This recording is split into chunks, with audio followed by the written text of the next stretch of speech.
Good afternoon and welcome, everybody. This would be the Jeff Cameron Show right here on 97.9 ESPN Radio. Great to be with you on a fine Ballsmick Wednesday to you and yours. National Signing Day. Updates coming your way momentarily. I'm Jeff, that's Tom. We're online, ESPNTallahassee.com. That's where you go to listen live via the streaming. If you miss portions of the program, you can always go back, get caught up. We'll post the show, all 3 hours of it, in fact, upon the conclusion, both to iTunes, our own audio vault on the webpage, ESPNTallahassee.com, and on the free WTSM app for your mobile devices. There you go. Email us if you want, jcs at 979espnradio.com. You can find me on Twitter. It's at JCameronShow, as well as on YouTube. Hello, YouTubers. Go to ESPN Tallahassee there. And on Periscope, if you follow at 979 ESPN Radio. All right, so a lot of moving pieces here today. Got a lot of stuff going on. Want to thank our friends at Garnet and Gold for helping be a part of signing day, as well as our friends at Bumpa's, Local 349, delicious food. They fed us today as we monitored the signees, and those that didn't, and everything in between. Good news left and right. Just all the good news you can imagine, right? Some good news. There was some good news, and some of that was overshadowed by some disappointments, Tom. That's the way it goes on signing day, and can't get too high with the highs, too low with the lows. Having said that, before we get going, choo-choo! Now, there you go. Haven't had a full-throated one of those in a while, baby. 5 stars.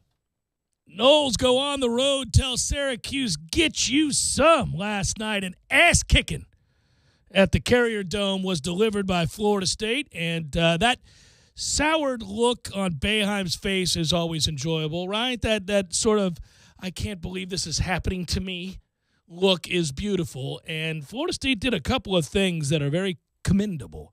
Beyond just shooting exceptionally well to start the game and kind of give yourself a chance, which we had hoped to see, but also weathering the storm of momentum that had shifted back in favor of Syracuse to the point where it looked like the effort may be in a losing cause. But instead, Florida State bows up, says, nay, we're not having that nonsense tonight.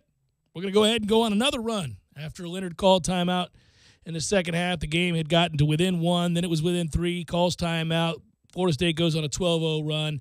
And really, it is a picture-perfect way to exploit the zone and also the pressure that Syracuse tried to put on Florida State in the second half. Really, as it was noted in the broadcast, we had an answer for everything Syracuse wanted to do. And with that, they get a significant road win. It is their 4th ACC victory in a row, and this one will linger on into Saturday as we get set for the big matchup against Louisville. Of course, the nation's #1 recruit, or second highest-rated recruit, depending on where you look, Anthony Edwards, will be in town for that game. I imagine it'll be loud. I imagine it'll be a moment to celebrate. Hopefully you'll stop by and see us at the Deck before that game. The Deck downtown, of course, delicious pizza and other things. I like all their food items. They got underrated wings, man. Nobody knows about the wings yet, so if that's what you're hungry for. Good stuff there, too, and a lot of beer to choose from as well as we ready ourselves for that basketball game.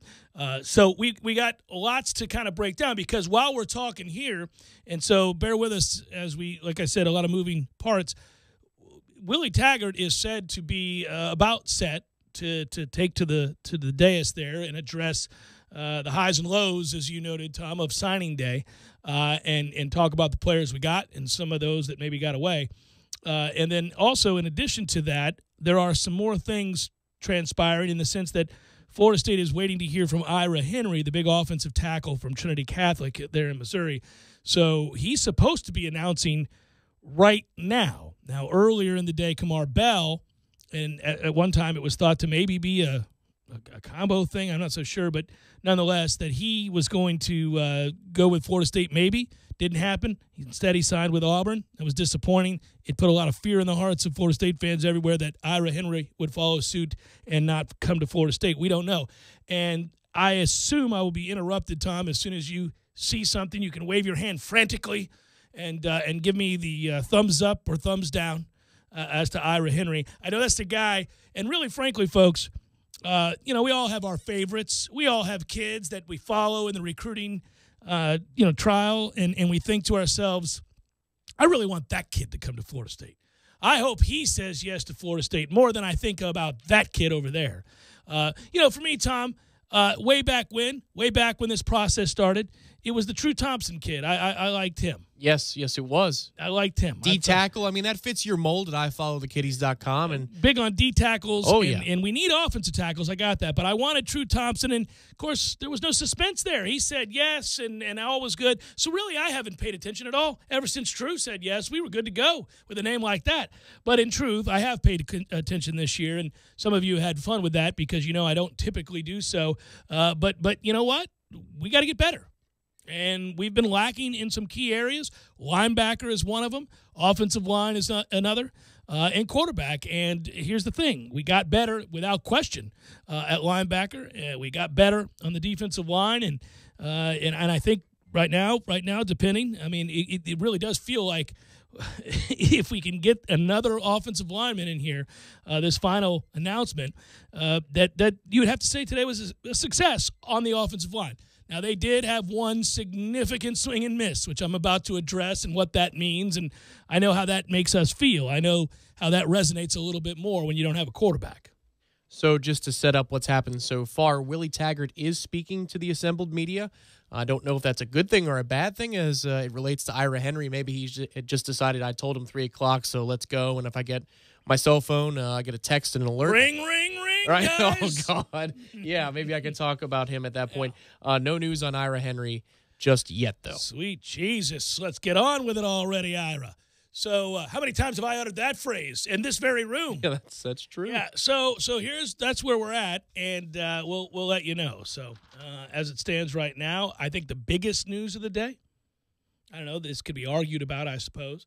I think you got to take the whole day into play here, and it started real well for Florida State. Darius Washington, the offensive tackle out of Pensacola, signed with Florida State, and right off the bat we thought, all right, well, that's a damn fine sign. Anytime you have an offensive tackle, because we were playing all of last year with guards at tackle and centers at tackle and people who aren't, tackles at tackle.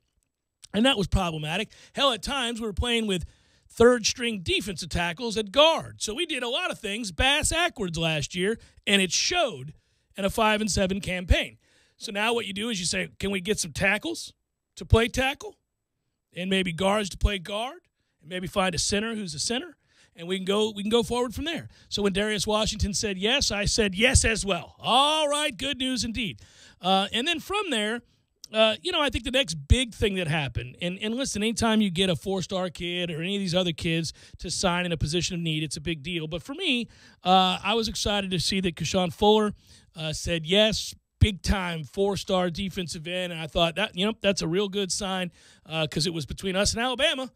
And if you're fighting for a kid against Alabama and you win out, you've done something right. And so for Florida State, that was a big deal to get him. I'll go through the entirety of this class again as I stall just a little bit longer. Still nothing from Ira Henry here. No. What are we doing, Ira? You can't be late, man. You can't. The Jeff Cameron Show has started. The JCS has begun. If you're trying, what are we doing here? If you have to bet life or death on a signing ceremony being on time or even within 10 minutes of the scheduled time, you know what? I'd bet on it being late. And if it's early, I'll take my swift death. Let's get it on, kid. Let's go. The way to look at this, and I'm going to give you, because this is what they want me to do. It's my 2 cents here on the Jeff Cameron Show. Imagine that. The way to look at this is nuanced. Imagine that. There are some things that I think, given the 5-7 season I just alluded to, that we can be excited about, that Willie Taggart and his staff accomplished. For example, I think that, again, a lot of what you're seeing here with the class, the entire class, I'm not just talking about what happened here today, but the entire class, the 2019 signing class, you've done a good job of picking up some offensive linemen. I mean, first and foremost, that's one of the things that we looked at primarily as a must-do. Linebacker's another one, and I feel real good about what they've done at that position. I know that if you were going to select a group and circle a segment on the team, the star of this signing class would be the defensive backs. There's no doubt that that's true, that is the area that Florida State excelled in this recruiting class. One of the best, some would argue maybe the best, in the country with what they've done in the defensive backfield. That can fall on deaf ears, though, because I understand that when your offense is a mess and you can't block anybody and you're thin at quarterback, you don't want to hear about defensive backs, no matter how important they are and how much in need of those defensive backs you were, because as Tom correctly and often pointed out, we can't cover anybody. And so I don't know that there was a bigger disparity between preseason expectations and reality than defensive back. We thought it was going to be the strength of the defense. Yeah, and they sucked. Yeah, so that's true. And now you'd like to think with this myriad of signings, and if they get Nick Cross, that's a dilemma in and of itself. And maybe we'll know more today. His signing's been postponed as he continues to argue with his parents. By the way, I frankly just find all of that sad. I hate it for the young man. For those that don't know, Nick Cross, big-time safety, 4-star kid that has verbaled to Florida State for some time, wants to go to Florida State, seems to be all in on Florida State, but his parents, for whatever reason, are hell-bent against that happening. They say, no, we want you to go to Penn State. We won't stand for anything else. He says, no, screw you, I want to go to Florida State. And then his parents come back and said, nope, that's not the way it's going to be. We're your parents. You're going to Penn State. And then he says, nope, not going to do that. I'm going to Florida State. And then they said, nay, not going to happen. We'll postpone the signing. So that was a recreation. That was, pretty spot on. Kind of a recreation of what happened with those with that family, unfortunately. You may have cleaned up the language. I did. But I think so, yeah. So that's what happened with them, and that's what's still going on with them. But if you get him, then you're adding to this class that has Travis Jay, that has Brendan Gant, and again, you can go on through the list of guys that we were excited about right from the get-go in the defensive backfield that we've already talked about, but just in terms of people signing today, you added more to that class, and he would be added to that group as well. So we shall see. But let's go ahead and address the elephant in the room. Willie Taggart has failed miserably, and that's the other side of the coin, has failed miserably here when it comes to quarterback. And you had what was thought to be a slam dunk in the Lance Legendre. Yeah. However it is, he says his name. Gone. Yeah, he's gone. He's right. And this was the 4-star quarterback out of New Orleans, and he instead signed with Maryland. Now, I'm always careful about this. This was a kid that Florida State most assuredly thought they had. But he was also a kid that people were uncertain would qualify. So he had real problems academically. And to me, that's a red flag. Frankly, it's a real big red flag if you're a quarterback. Now, I'm not trying to dog the kid. I wish him well. And it may sound otherwise, but I don't mean it to be. I'm just saying I don't typically like to hear that my quarterback recruits are really struggling with academics. So before you interrupt me with the good news, let me finish the thought. Is it good news? Could be, Tom. I don't know. We shall see. I don't know. Hang in. So, ... he decides to sign with Maryland after only being recruited by Maryland for a couple of weeks, 11 days. I mean, hardly any time at all. And then Loxley somehow gets him. That's amazing, Loxley, that you were able to do that at a place like Maryland. But I digress. That's where the kid went. And who knows why he went there. But he didn't come here. And so it is that we failed to sign a quarterback for this class. And, of course, we didn't sign one when Willie came on board. And so classes are coming and going, and we're not signing quarterbacks, which puts us in a rather precarious position from a depth chart standpoint. And people are saying, wait a minute now, you're supposed to be, having been a former quarterback, a recruiting genius, right? That's what you do. You're an elite recruiter, and you can't get a quarterback to come in here. Now, the counter to that is, hey, man, it's hard to get a quarterback to say yes and come behind that offensive line. That offensive line got people killed last year. They went 5-7. That was terrible. And if you have a 50-50 decision, you're not real sure what to do here, maybe you're going to side with the group that doesn't have an offensive line that was a sieve. And so there are, again, nuances to this discussion. Well, there's something that Willie said at his press conference, the many things he's gone through so far. He did confirm that Florida State has applied for a hardship waiver for Jordan Travis. We all assume that, yes, but it had not been confirmed. And I'll explain that in a second again for people who, have lives and aren't paying attention to that situation on a daily basis. That's Devin Travis's brother. Devin Travis, of course, who played baseball here. That's his brother who originally went to Louisville, was there for a few months, said this place is a disaster, I'm out, and came here. He's a 4-star quarterback. A lot of people think very good things about his ability. eligibility. And the idea was that could he get in here and be eligible right away? He applied for a hardship waiver. We were waiting to find out. We're still waiting to find out. We don't know. Heard some people today tell me they feel good about that. Now, that's just a whisper in the wind. We shall see. But if he's eligible right away, then you're okay at quarterback depth for now. You're going to be okay. You got a couple of guys, obviously James Blackman being the leader in the clubhouse. Well, and of course, then there's the good news that just happened moments ago, and it's a clip we haven't used in a long time, brought to you by our friends at Garnet and Gold, who are sponsoring breaking news all day long on Tallahassee Sports Monster. Good stuff. Cue it up, baby. It's update time for that ass. Yeah, it's been a while since I've heard that clip, and I've got to admit it may be in poor taste that something I did makes me laugh, but it does. Ira Henry says yes to Florida State University, and then comes another, and there goes another offensive tackle, and he is on his way to Tallahassee. Woohoo! That's actually really good news because that guy looks like a son of a bitch. Go look at Ira Henry. Yes. Mean. Yeah. Looks like he and Dante Lucas could be let him lead the way off the bus. Yeah, that's right. Those two guys walk off the bus with Marvin Wilson. Those three guys walk off the bus, and they think it's time. So during this interminable wait, he finally picked the hat out of the three-card Monty process about 3-4 minutes ago. During this segment, there was a photo from a field reporter, a TV guy up there in St. Louis, who had all the information. Hey, guys, I'm here live in St. Louis. Auburn was in the middle, and I thought, uh-oh. Yeah. And the Auburn hat, like, you look at the hats and you say, all right, did they go get this one off of eBay, or did they actually buy a nice one? Is this a Walmart hat, or did they get a good hat? Florida State one wasn't the nicest one in the bunch, so I was worried about it. It's hard to find nice Florida State hats these days unless you're at Garnet and Gold. Well, especially worldwide at garnetandgold.com, sir. That's right. Well done. The winter clearance is upon us. You'll hear about it in just a moment from Seminole legend Gene Deckerhoff. Yes, you will. That's my prediction. Left to right on your radio dial. Crystal ball that. So he says yes, and he dons the ugly Florida State cap. That's right. And the Noles have yet another offensive tackle. And we needed this bit of good news, and now we got it. So here. Another offensive tackle is in the fold, and that's a big damn deal. To me, more than anything else, this was about signing a boatload of offensive linemen in this class. And by boatload, I certainly needed something that, totaled more than 5. And we have done that, and that is reason to be excited. So a quick behind-the-scenes story as we do every signing day and around National Signing Day. I mean, there are experts who do this for a living. It's just like, you wouldn't have a recruiting reporter necessarily come in here, turn on the mic, and go for 3 hours. We're not going to spend time at high schools on Friday nights. They would be incapable, yes. Well, we wouldn't spend Friday nights in the fall, talking to coaches, assistant coaches, uncles, handlers, dads, we moms. would not do that, no. But there are people who are really good that do. I won't reveal the person, but we kick the tires on our sources. And so I asked this person, man, the quarterback situation, unbelievable.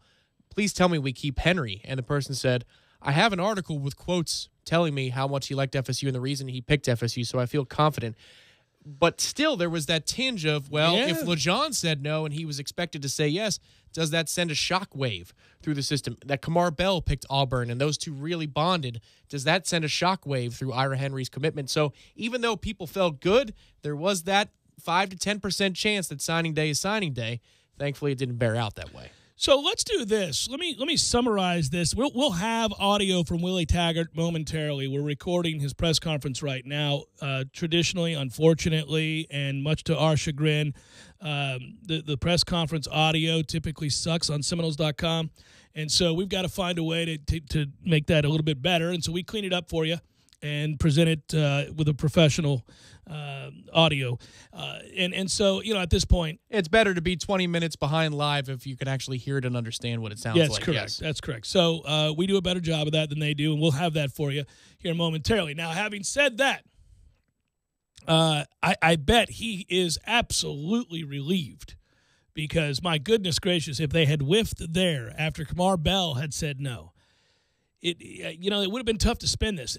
All the stuff I said earlier is still true. You still would have had an elite class of defensive backs. You still would have filled needs at linebacker. You still would have been okay in certain areas, but you would have been very concerned, again, had you not really kind of capped it off. And I know it sounds strange, and that's just the whims of emotion on a signing day where one kid can make the difference. But when you lost your quarterback that you thought you had in the bag, and if you had lost this kid on the offensive line, I think you would have said, man, For a recruiting guru, we're whiffing too much here. Yeah, you go back to Putnam going to Clemson, and you go, geez, guys. I mean, we thought we had Lucas Putnam as being the front man of this class.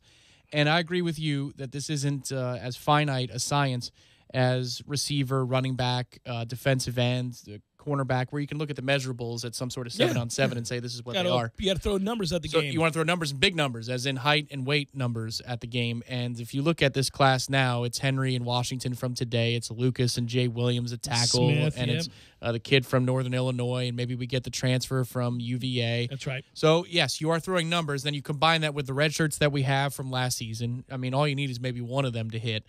Maybe Dickerson is healthy enough to give you half a season. That would be really awesome. And then a couple of the kids that are mainstays on the roster, maybe they can develop. You at least have a lot more in the way of options now. And if it was, for me, a first-year across-the-board offensive line, I still think that might be better than the one we just saw, even if it's a combination of true freshmen and transfers. It might be better. It's not crazy to say it might be better. That's how bad that line was last year. Yeah, I think it'd be likely that it's better. I mean, we've said it countless times that offensive line may have been the worst thing I've ever seen, certainly amongst Power 5. I know Power 5 is a recent term, but, I mean, goodness gracious, no program worth the damn should roll out there looking like that. So that's true, but I will say this, and on balance, I think that you have to note that this is the byproduct. When you miss on kids that you thought you had for sure, if you miss on kids that were 50-50, you miss out on every kid that was maybe a wing and a prayer. When you miss out on those kinds of guys, people are going to do a double take because your reputation was that of a recruiter, but it's a reminder that the on-field product matters. If you go 5-7, I don't care what you are, what your reputation is as an elite recruiter. If you suck and you don't go to a bowl game, and every time a kid turns on one of your games, you look discombobulated and you're steady getting your head kicked in by anybody with a pulse, it's hard to recruit.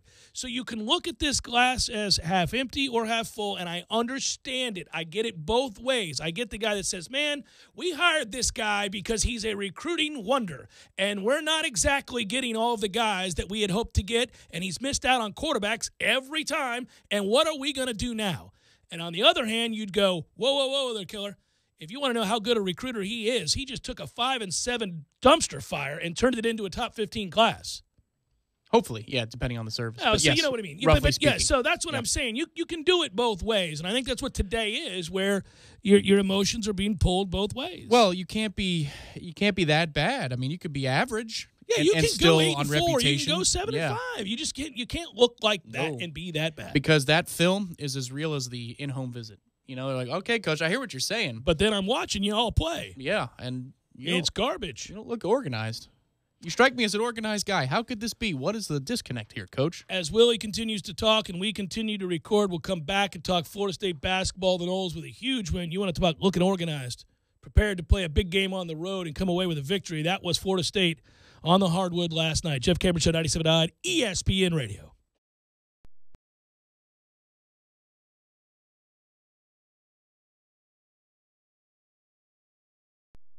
Sorry, boys, I did not have time to...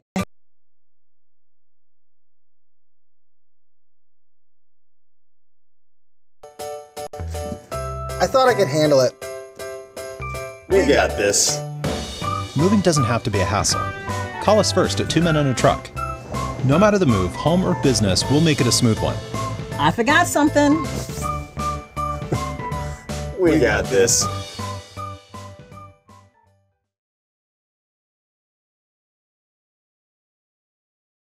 An additional 30% off all clearance items. Save big time during the winter clearance event on now at all 3 Garnet and Gold locations, West Pensacola Street, Killarn, and our flagship store on Governor Square Boulevard. If you're a Seminole, we're your store. Shop local and go Noles. Coming this April. 2-1 pitch. Fly ball, left field, playable. Ronald Acuna, fittingly. He's got it. The Atlanta Braves are National League East champions. The NL East champs are back. Catch Atlanta Braves baseball all spring and summer long on Tallahassee Sports Monster, 97.9 ESPN Radio. Do you have a son or daughter who has special needs age 14 or older? Register them today for Genesis Church's Night to Shine Prom, sponsored by the Tim Tebow Foundation at nighttoshinetally.com. The 5th annual community-wide event being hosted by Genesis Church at the center of Tallahassee on February 8th from 5 to 9 p.m. Every guest with special needs will be given the true VIP treatment, including a red carpet entrance, complete with limousine rides, paparazzi, hair and makeup done by Aveda and Cabellos, flowers, shoe shines, food, karaoke, and dancing. At the end of the night, all of our guests will be named kings and queens of the prom. Register your guest or volunteer today at nighttoshinetally.com. That's nighttoshinetally.com. Hey sports fans, who's on your Mount Rushmore of baseball? I'm going with Ruth, Cobb, Aaron, and Mantle. Football, I've got Bradshaw, Peyton, Montana, and Brady. In basketball, Jabbar, Jordan, Bird, and LeBron. This debate could go on, but when it comes to the Mount Rushmore of personal injury law in Tallahassee, the choice is clear. Fonville, Lewis, Messer, McConaughey. Recently voted Tallahassee's best law firm, so avoid the underdog and go with the favorite. Fonville, Lewis, Messer, McConaughey. I used to have a sweet tooth. Had it removed when I was a kid. So what do I crave instead of chocolate? A big red box from Grainger. Grainger satisfies my craving for great customer service with 24/7 support, effortless ordering, and same-day pickup or next-day delivery options. No busy signals, no cavities. I love Grainger. You know why? Because when it comes to reliable product and technical support, Grainger's got your back. Call or click Grainger.com to see for yourself. Grainger, for the ones who get it done. With the Bloomberg Business of Sports report, I'm Michael Barr. There's a sign that demand for Super Bowl ads may be peaking along with the size of the audience. Researcher Kantar Media estimates that CBS took in $382 million for ads during the big game.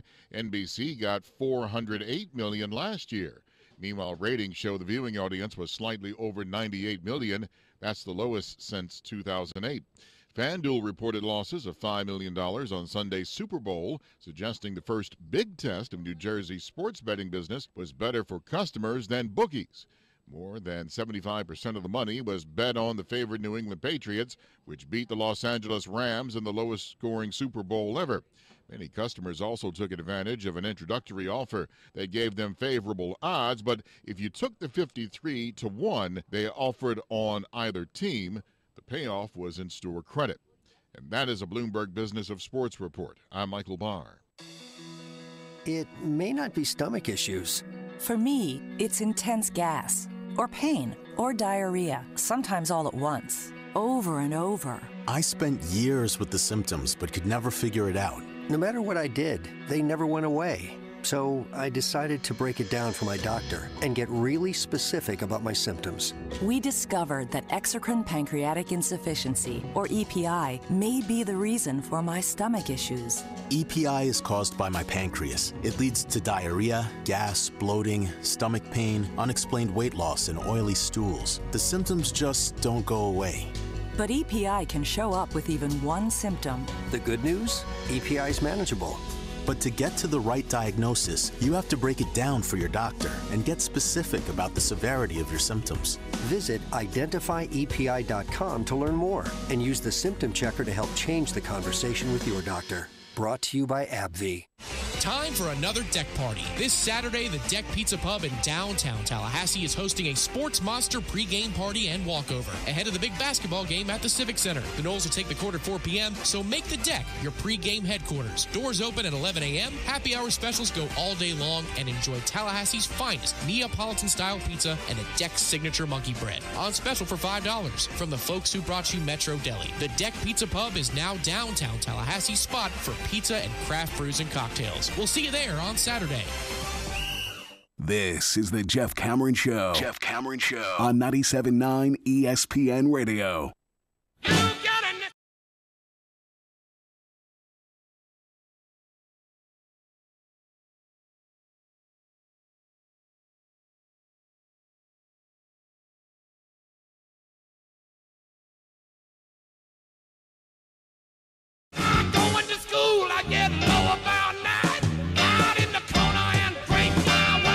Jeff Cameron Show, 97.9 ESPN Radio. Dude, is he still talking? Come on, Willie, wrap it up. He just wrapped up in the last 2 minutes. They're doing the big thing out there tonight at the Antique Car Museum, right? That is correct. The big shindig, the celebratory moment The signing day party. Yeah. So, I would think that there's enough there to be excited about as far as guys you did get. And then also certainly a couple of disappointments that suggest, you know what, it's a microcosm, Tom, of some of the stuff that we talked about all throughout the season, which was, listen, we understand that change takes time, that there was there were a number of negative factors to that locker room, to that I guess you would say depth chart. And you got to change it through recruiting, and so when that's the case, you're eager to see big time impact numbers come in here. But it's also a stark reminder of how much work has to be done, because you can't get all the kids, and you especially can't get all the kids when you've struggled on the football field. And so there's a balance. You want all that, but at the same time, it's going to take a lot of hard work. And so when you miss, the 2 fingers to my eyes, 2 fingers back to you is in play. And when you get a guy, certainly acknowledge and say, okay, maybe this is what turns the corner. Ultimately, though, they're going to have to win games. They got to win games. And if you're really going to get it humming, and you're really going to get it to a place where you can kind of have much better results and much greater consistency with the guys you're after, it's going to be because you're winning a lot of games and there's a buzz surrounding you. And so I think Florida State went into this off-season with very, very little buzz.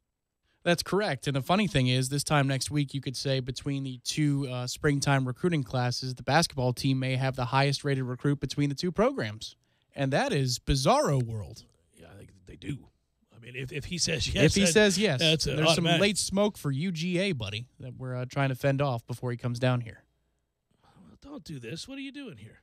I'm sorry. I'm just reporting what I'm reading. I don't want to hear that nonsense. What are you talking about? This is a done deal, Tom. That young man is coming here.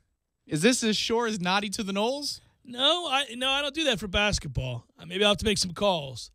Georgia.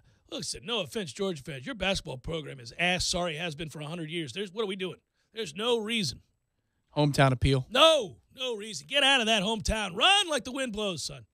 There's no reason to be there. Run like we do in transition.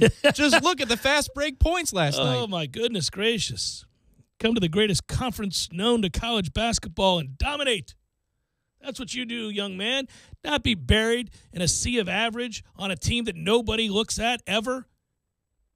That's the SEC in Georgia. We have basketball. We have stepped forward in terms of prestige as a program these last couple of years. Oh, man. All right, so I do want to talk about that basketball game, and I know I probably ran long in that opening segment, and we have to get to Willie Taggart. We got a lot to do with all this, but real quick, in a nutshell, that game last night, it sounds like, and it looked like certainly, more importantly, that my effort, a little tough love, Cameron, came through again. I guess we can do tough love a little bit more consistently. Well, it gave us the jump start we needed, and that's exactly where MJ was key. He hit one corner 3 going the other way, I think, but most everything was the start of the game for Mr. MJ Walker. Yeah, and ultimately, if you're just looking at the numbers, Florida State really shoots it well. The final stats, 30 of 55, that's 54% from the field. It was their 3rd best shooting percentage this year, in addition to the fact that we were really, really good from beyond the arc last night, 11 of 22. That's our 3rd best percentage. We were 12 of 20 against Miami, so we were even better against them. But this was a game where it was streaky. You had stretches where we really struggled, couldn't find a basket. But when we were making shots, we really went on patented runs, and that's Florida State in a nutshell. Capable, in the non-conference schedule, Tom, we would marvel at how a game would be sitting around 46-42, and then you'd look up and it was 58-42 and the game was over. Mm-hmm. And that's Florida State did a lot of that in the non-conference. And frankly, in this stretch here, they've had some games where, that Boston College game, that Pitt game, there have been moments where that first Miami game where it's just laborious. But in truth, when they get right, they go. I mean, they go. And the cylinders, they're hitting, and you see it. And guys kind of find their confidence and their rhythm. I thought we did a good job in limited moments of hitting guys in rhythm so that they could step into the shot. I know that one big P.J. Savoy 3 was a beautiful pass. Yeah, top of the key. Yeah, well, and he hit him at a time where He could step into it. It was in rhythm. That you saw, again, I think at the end of the day, these little moments where that was a David Nichols pass, and Nichols did very little last night, but that was a beautiful pass. You had the Trent Forrest penetration, realize he's about to be collapsed upon again, turns around, kicks back to the top. There's a 3 there. There were a lot of moments like that where I thought they were smart passes at the right time, and obviously you'd be remiss if you didn't look at the performance from Terrence Mann last night, as he has 22, and he's starting to look healthier, and you're getting those second chance opportunities because of him. You're seeing the speed and the ability to slash to the basket and create. So Leonard seems bullish on that. Watched some of the video of last night's press conferences, both Jim Boeheim and Leonard Hamilton, and Tim Linnefeld, Seminoles.com, made the trip up to Syracuse. Tim does great work. And so he asked Leonard to remark on that because Terrence had said in practice this past week that this is the best he's felt. And Leonard laughed. He said, listen, there have been situations where he's not practiced between games and he's just kind of played, and it looks like we're coming out of that. And the smile on his face looked like it was confirming the fact that maybe Terrence is coming around, and this isn't something that's a lost cause that you're going to have to deal with all season long. We'll see. The roller coaster still could be in effect here, but Leonard seems to be quite bullish on Terrence's health moving forward. I think the two great developments that have happened as of late is the fact that Phil Kofer continues to play, continues to start, continues to be out there now and making big shots and kind of seemingly getting stronger a little bit. Now, he hasn't had one of those huge games for us yet, but he seems to be a guy now who's starting to trust his feet a little bit more. Mann is getting healthier. Forrest is not going to be healthy, and that is 100% evident every time he goes into the lane. He does not have the explosiveness. Now, he still creates. He's still capable of distributing and being a big part of what we do. He's a smart player. He handles pressure well. He's very important. But he's not going to be the scorer he would have been had he been healthy, because he could finish those in the lane last year, at the end of last year especially. He's not able to finish them now. But if this is what you're going to get, you've won 4 straight games now in the ACC. You're 17-5. You're 5-4 overall. You're 3 games back of Virginia if you want to have fun with that. But you're 21 in the RPI, 29 in the net. You're in a good place as we go halfway through the season. You think about it. If I told you at 1-4, we were going to be 5-4 through 9. I mean, you'd look at me like I was crazy, and so it's happened. So we were joking about it yesterday in the studio when I said we are going to get this win tonight over Syracuse. We're gonna blow past them, no problem, and then we're going to beat Louisville on Saturday, and then we're staring 8-4 in the face. But you know what? Now that we got this one, the unexpected win last night, I said I hoped we would cross 60 points, and we got into the 80-point plateau. You win this one on Saturday. You are staring 8-4 in the conference in the face. Let's not get ahead of ourselves. Come on. There's no reason for that. The BPI gives us a 61.8% chance of winning this basketball game. You know, when I wake up, I check that BPI with the quickness, knowing that dictates terms of all things about to be played. I know you're kidding, but I will say that the confidence this has to give this team now. You know, we laugh at Leonard. He talked about it. He goes, man, it's in there. These guys can shoot. I see it every day at practice. They've got to create this mindset when they go on the road that they're the same team that they are in practice. They're the same team that plays well at home. You just got to go take it on the road. And, you know, I joked yesterday. I said, I don't know how you create that. And I really don't know how you create that. You can say it, and there's a psychology to that. You can repeat it over and over and over and over again. But until shots start to fall, you know, the confidence is not going to be gleaned from words. So when you start a game the way they did and you hit that many threes, at that point, you know, it seems to be a thing that can carry the day. They believed it even after they had this stretch of shakiness. Well, the first half was a little bit more flukish offensively speaking because you hit, I think it's 8 of your 3-pointers in the first half. Yeah. I might be off by 1. And you hit a few in the second half. The way we dismantled the zone in the second half was something that I take with me and say, whoa, that's in you? You know, we've said it over the years with this program specifically that, you know, you have that in you, the ability to lay an egg in a game like against a Pitt or somebody along those lines. I have not seen it in this team since the Florida game, really, to play a half like it did in a situation against an opponent like it did last night, where I look and say, oh, so you've got that kind of goodness in you. Because if that's what we have for stretches at a time, there aren't many teams in this conference that can keep up with you for that 10, 12-minute stretch. And that's great news because the win, I think, is better if you can get it that way. You don't want to draw it up. I'd rather we win by 40 last night. We go out, get a big lead, and we double it, and then we just cruise home. But if you can guarantee me that we build a 22-point lead, And nearly blow it. And have to come all the way back. Well, and come all the way back to put it on ice with 3-4 minutes to go.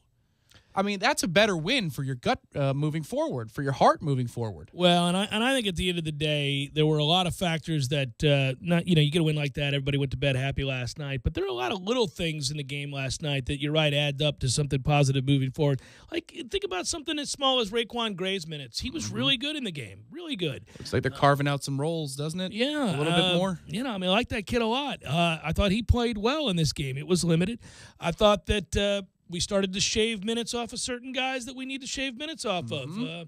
The right people, Tom, as I texted you last night, were on the floor in key situations, always. Roles are being defined, I think, yeah.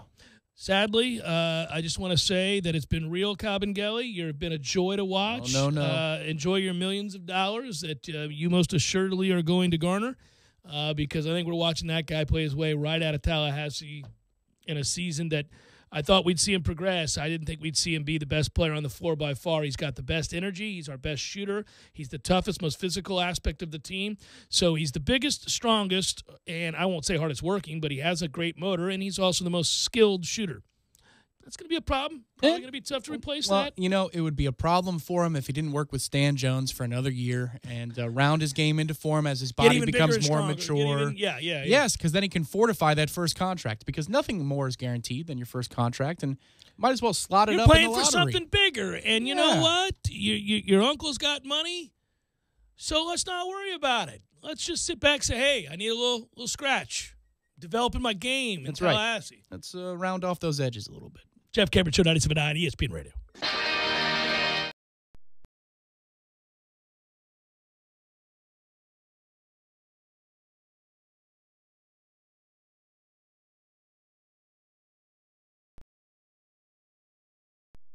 Sorry, boys, I did not have time to pack.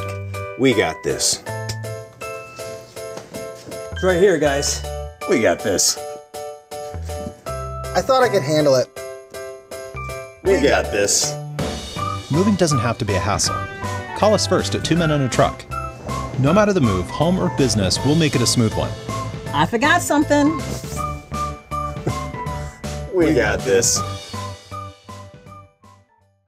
Country says the team plans to sit Davis until after tomorrow's 3 Eastern trade deadline. Not much the Lakers can do right now as they wait for counteroffers from the Pelicans. That's because the ball is in New Orleans court, says ESPN's Kevin Pelton. If they want to either take the proposals that are out there or come back with, a counteroffer that maybe is, not dramatically higher than that, that's the chance that something gets done between now and the deadline. I'm sure that, the discussion happening right now in the Pelicans front office, is this enough, or do we still want to wait and see what Boston's willing to offer this summer? Kevin Pelton on the Stephen A. Smith Show. From ESPN's Adrian Wojnarowski, Pistons agreed to trade Stanley Johnson to the Bucks for Thon Maker. In Johnson, East-leading Milwaukee picks up another strong wing defender. Maker could find a bigger role in Detroit, this after being in and out of the Bucks rotation this season. Stay tuned to ESPN Radio and Sports Center for the latest leading up to tomorrow's trade deadline. NBA Wednesday night doubleheader tips off with Giannis Antetokounmpo and the Bucks hosting the Wizards at 8 Eastern, followed by the Spurs and Warriors. Southern Miss will not be adding former Baylor head coach Art Briles to its coaching staff, despite the backing of Golden Eagles head coach Jay Hopson. Briles told Stadium the main reason Southern Miss was not hiring him, the ongoing investigation into his time at Baylor, where questions about his handling of sexual violence allegations and other complaints involving students and football players have been heavily scrutinized over the past 2 years. NFL, the Patriots looking to add Greg Schiano to their defensive coaching staff. He'll be given the title of defensive coordinator.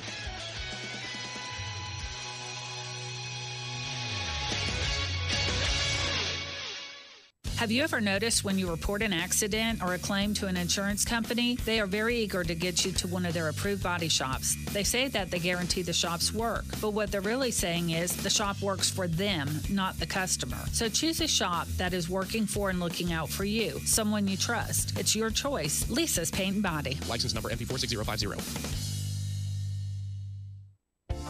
Hi, Hi, this is Peter Bond, owner of Jerry's Cigar Shop. Jerry's has been a local favorite for cigar enthusiasts for the last 25 years. We have the largest walk-in humidors in town, filled to the brim with an amazing cigar selection. Relax in one of our leather chairs and enjoy an ice-cold beer or a glass of wine with your cigar. Jerry's is a great place to watch sports on our big flat-screen TVs and offers a comfortable setting for lively conversation. Visit our original store on Sharer Road or our new second location on Cary Forest Parkway. We hope to see you soon.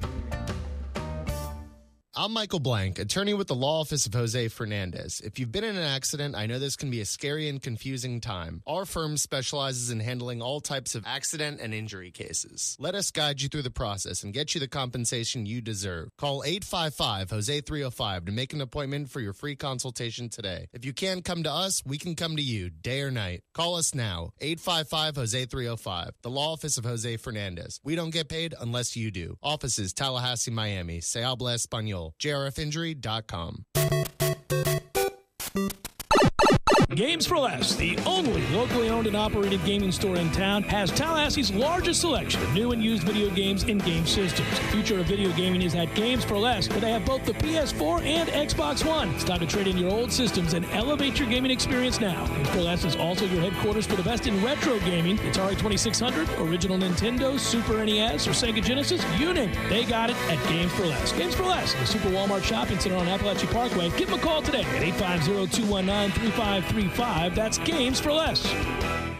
Hi, this is David. Listen up. Deep South Kawasaki in Thomasville has excess 2019 side-by-side inventory, and it must go. Deep South Kawasaki is currently offering a 2019 Mule SX 4x4 for only $67.99. That's $700 less than the original MSRP of $74.99. Yes, that's right. Only $67.99 for a 2019 Mule SX 4x4. Supplies are limited, so don't miss out. Deep South Kawasaki is located on US 19 South in Thomasville. At Township and Collegetown, for the table, by the people is not just lip service, it's their mantra. Tallahassee's largest beer hall offers drafts served in steins and a unique twist on upscale pub fare. Just walk up and order for the table and grab a seat by the people. Some you may not even know. If you're looking for a more intimate gathering, Township offers The Garden, a unique setting to Tallahassee complete with outdoor fireplace and a retractable awning. Oh, and let's not forget the 32 taps and private bar. Book it for your next party or company event. Township Tallahassee, 619 Woodward Avenue in Collegetown. Hi, this is Gene Deckeroff for Tallahassee Dodge, Chrysler, Jeep, Ram, Fiat. 2019 is here, and we've got to get rid of all the remaining 2018s. And the only way to do that is to offer employee pricing on over 50 Jeep Wranglers in stock. We've never been able to offer such unbelievable prices on Jeep Wranglers, and with over 50 in stock, they all must go. Buy one for as low as $29,900 or save up to $5,600 on in-stock vehicles. The all-new 2019 Ram 1500 is Motor Trend Truck of the Year, and it's breaking all kinds of records. We have over 80 Ram 1500s in stock with up to $11,000 off MSRP. You can't go wrong. Motor Trend Truck of the Year and up to $11,000 off MSRP. It's the deal of the year. There's only one place to go. Tallahassee Dodge, Chrysler, Jeep, Ram, Fiat on the corner of West Tennessee and Capitol Circle. We're right on the corner and always right on the price. Or visit us on the web at TallahasseeDCJ.com. Dealer retains all rebates and incentives plus tax, tag, and dealer fee.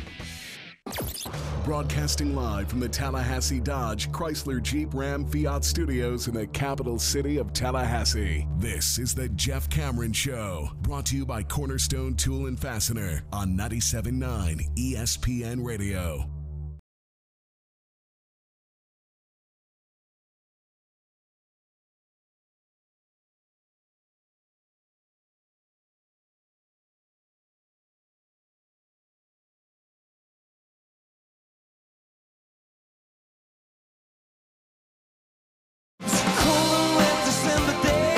Good. Looks like this is rounding into form. Top the next hour. We'll bring you portions of Willie Taggart's press conference. Not the whole thing. Some of it's boring. Not Willie's fault. Just some of the questions are, average. And then Willie's answers can be sort of, low-key. So we just get you the good stuff. So got to make sure we equalize those because the levels for the questions are a little louder. So we're going to get it all set up for you. Nice and first class, folks. Am I disappointed? No. To answer your question, sorry, that's a summary of a lot of emails. No, not disappointed in today. Disappointed that you didn't get a quarterback. I don't look at it as a complete disaster here. Again, I thought of that young man, and I wish him well. as a kid that, if he qualified, it'd be nice to have in the fold because I heard good things about his abilities. But I'm not a recruit, Nick. I've not gone to the camps to see him throw. I can't tell you that I had fallen in love with the kid, and he certainly wasn't a can't-miss prospect or anything like that. I mean, goodness, we lost out to him to Maryland, not Alabama or somebody else. So on the one hand, you'd go, well, yeah, you lost to Maryland. On the other hand, it just shows you that, this wasn't a you-have-to-have kind of guy. He's a kid who may not have had the grades, and there's nothing worse than signing a kid, getting excited about him, and find out he didn't qualify. So I kind of was not holding my breath. I thought, look, I understand we need some depth at the position. It could turn out all right. And I'll tell you this, if Jordan Travis does get the waiver he's looking for and is eligible right away, then I don't care that we didn't get Lejeune.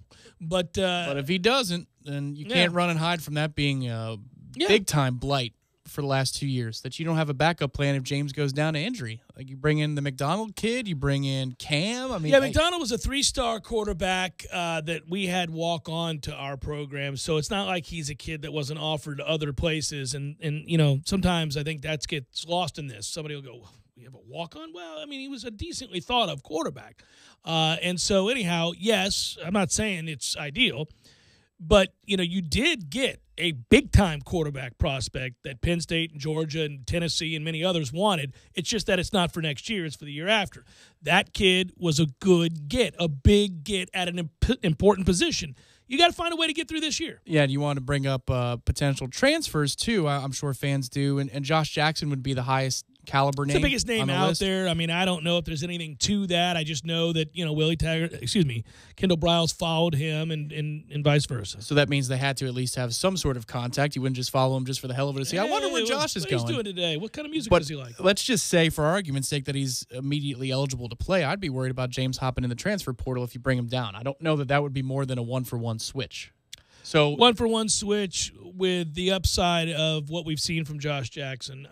Listen, but the depth issue would not be resolved. The way offensive line depth was resolved today. Defensive back depth was resolved today. But quality quarterback defensive back was resolved today. Linebacker was resolved today. There are areas that were filled of great need, and those are the things you celebrate.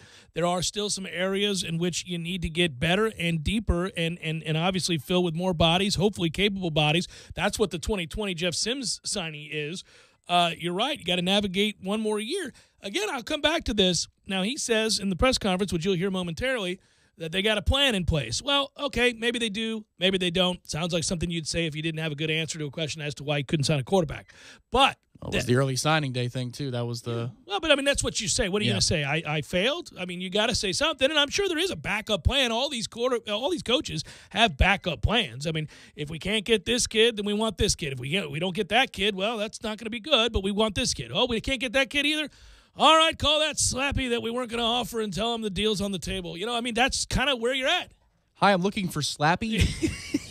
Slappy, hey, how you doing? Well, I never thought I'd hear from you again. Kendall Briles, How about that? Miracles really do happen. Come on down, kid. No, I mean, obviously, you have a pecking order. Doesn't always work out the way you want it to. I obviously wish that they could have signed a couple of other names that I was intrigued by. Kamar Bell being one of them on the offensive line, obviously, but quarterback would have been another. I think I'd like to change your name in my context to Slappy, so when you call it just says, that'd just be great to see on the phone. You would write it something else. I have to say Slappy on the air. I think Slappy's funny, though. So is the other one. Yeah, you might have uttered it on Seminole Headlines once or 20 times, yes. Well, okay, anyhow, I haven't time to explain that. Hour number 2 forthcoming. Stay with.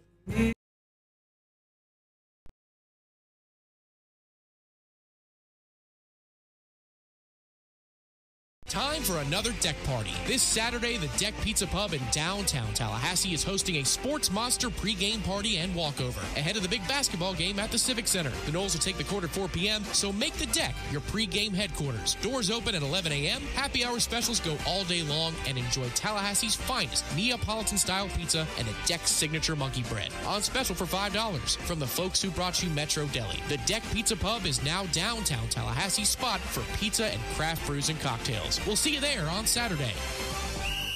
Hey, Seminole fans, the weather's still chilly, but the prices are hot, hot, hot during the winter clearance event happening now at Garnet & Gold. For a limited time only, take an unbelievable 40% off regular priced Florida State outerwear, including jackets, sweats, and long sleeve tees. And take an additional 30% off all clearance items. Save big time during the winter clearance event on now at all 3 Garnet & Gold locations, West Pensacola Street, Killarn, and our flagship store on Governor Square Boulevard. If you're a Seminole, we're your store. Shop local and go Noles. Want better gas mileage and a longer-lasting engine? Change your oil every 3 months or 3,000 miles, whichever comes first. You know that sticker on your windshield? Don't look at it now. Wait until the next red light. Okay, check the number on your sticker. Then check your odometer. Is it time? There are 19 Tallahassee area Super Lube locations, which means there's one close to you right now. No appointments, and you're in and out in no time. You can do this today. Super Lube, for better gas mileage and a longer-lasting engine. How I love to Super Lube my car. Yes, sir.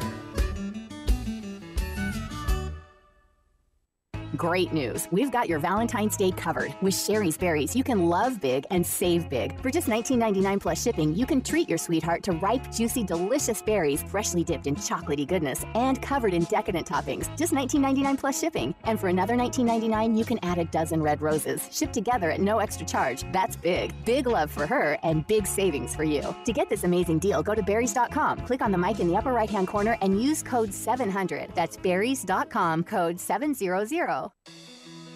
It may not be stomach issues. For me, it's intense gas, or pain, or diarrhea, sometimes all at once, over and over. I spent years with the symptoms, but could never figure it out. No matter what I did, they never went away. So I decided to break it down for my doctor and get really specific about my symptoms. We discovered that exocrine pancreatic insufficiency, or EPI, may be the reason for my stomach issues. EPI is caused by my pancreas. It leads to diarrhea, gas, bloating, stomach pain, unexplained weight loss, and oily stools. The symptoms just don't go away. But EPI can show up with even one symptom. The good news? EPI is manageable. But to get to the right diagnosis, you have to break it down for your doctor and get specific about the severity of your symptoms. Visit identifyepi.com to learn more and use the symptom checker to help change the conversation with your doctor. Brought to you by AbbVie. Okay, that ought to do it. Thanks, Jessica, for coming over and helping me declutter my home. You're welcome. That's what friends are for. Ooh, check it out. I found some loose change in this corner. That is the second time you have found some hidden treasures in my house. Do you know you can find savings in every corner of your home? Okay, I'm listening. You can find savings from the city of Tallahassee. With their 5% interest financing for more than 25 energy-efficient appliances, measures, and systems, you can get a loan for things like outdoor lighting, floor, ceiling, and wall insulation, Energy Star reflective roofing, and even things like gas ranges, fire logs, and grills. Wait, even on grills? I've been shopping around for a new gas grill. I had no idea, and with it getting even darker, I could use some outdoor lighting. Seems the City of Tallahassee's loan program may be the perfect solution. Well, just be sure to invite me over the next time you grill. Of course, that's what friends are for. Take advantage of the City of Tallahassee's loan program and save energy, water, and money. Visit talgov.com to learn more. That's talgov.com for more information. It may not be stomach issues. For me, it's intense gas, or pain, or diarrhea, sometimes all at once, over and over. I spent years with the symptoms, but could never figure it out. No matter what I did, they never went away. So I decided to break it down for my doctor and get really specific about my symptoms. We discovered that exocrine pancreatic insufficiency, or EPI, may be the reason for my stomach issues. EPI is caused by my pancreas. It leads to diarrhea, gas, bloating, stomach pain, unexplained weight loss, and oily stools. The symptoms just don't go away. But EPI can show up with even one symptom. The good news? EPI is manageable. But to get to the right diagnosis, you have to break it down for your doctor and get specific about the severity of your symptoms. Visit identifyepi.com to learn more and use the symptom checker to help change the conversation with your doctor. Brought to you by AbbVie. Driving every day from the Tallahassee Dodge Chrysler Jeep Ram Fiat Studios. This is 97.9 ESPN Radio, WTSM, Woodville, Thomasville, Tallahassee. ESPN Radio Sports Center.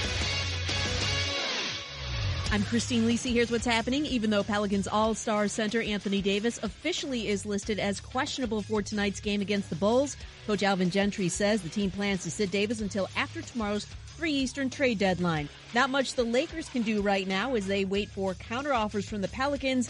That's because the ball is in New Orleans court, says ESPN's Kevin Pelton. If they want to either take the proposals that are out there or come back with, a counteroffer that maybe is, not dramatically higher than that, that's the chance that something gets done between now and the deadline. I'm sure that, the discussion happening right now in the Pelicans front office, is this enough, or do we still want to wait and see what Boston's willing to offer this summer? Kevin Pelton on the Stephen A. Smith Show. From ESPN's Adrian Wojnarowski, Pistons agreed to trade Stanley Johnson to the Bucks for Thon Maker. In Johnson, East-leading Milwaukee picks up another strong wing defender. Maker could find a bigger role in Detroit, this after being in and out of the Bucks rotation this season. Stay tuned to ESPN Radio and Sports Center for the latest leading up to tomorrow's trade deadline. NBA Wednesday night doubleheader tips off with Giannis Antetokounmpo and the Bucks hosting the Wizards at 8 Eastern, followed by the Spurs and Warriors. Southern Miss will not be adding former Baylor head coach Art Briles to its coaching staff, despite the backing of Golden Eagles head coach Jay Hopson. Briles told Stadium the main reason Southern Miss was not hiring him, the ongoing investigation into his time at Baylor, where questions about his handling of sexual violence allegations and other complaints involving students and football players have been heavily scrutinized over the past 2 years. NFL, the Patriots looking to add Greg Schiano to their defensive coaching staff. He'll be given the title of defensive coordinator.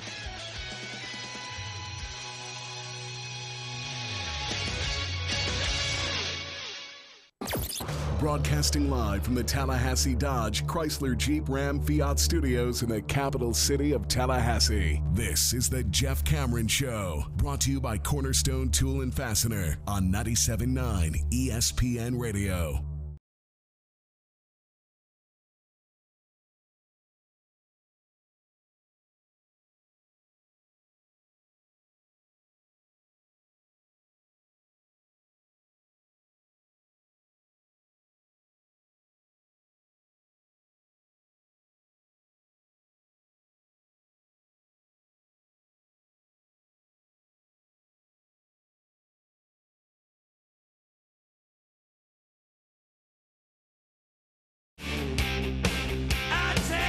Number 2, Jeff Cameron Show, 97.9 ESPN Radio. Hello, good to be with you. Thanks for tuning to it. I'm Jeff, that's Tom, online, ESPNTallahassee.com. Willie Taggart's press conference is completed. We have audio from a good bit of it that we'll play for you momentarily. Obviously, today, National Signing Day, Part D.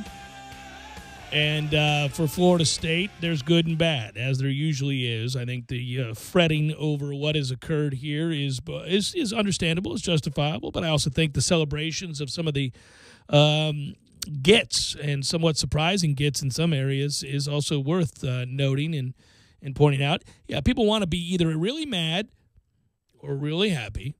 Not much room for the stuff in between, but I think it's the stuff in between that best describes today for Willie Taggart, his staff, and this recruiting class. On the one hand, you're still struggling to get a quarterback. In fact, you haven't gotten one, not in recruiting, that you could sign for 2019. And this is on the heels of not getting one when you first arrived in your first recruiting class. And so, people, it's what are we at, 1.5? People are saying, my man, you're going to get a quarterback? We could use the depth, and it would be nice if you could show me you're capable of that. On the other hand, if you're like me, you went into recruiting saying, well, it doesn't really matter who plays quarterback if you can't block for them, and we haven't been able to block for anybody, and it renders the skill positions absolutely useless. So can we please bring in a haul on offensive line? And the answer to that was, by and large, yes. They're throwing a lot of bodies, some of them real quality, capped off today with the Ira Henry commitment at 3 o'clock.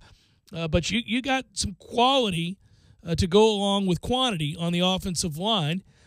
Obviously, if you're going to look at one area, you're going to look at the defensive backs in this class and say, man, they hit a home run. It could still get better if they're able to hold on to Nick Cross. We don't know the answer there as he continues to debate with his parents about where he should go. He wants to go here.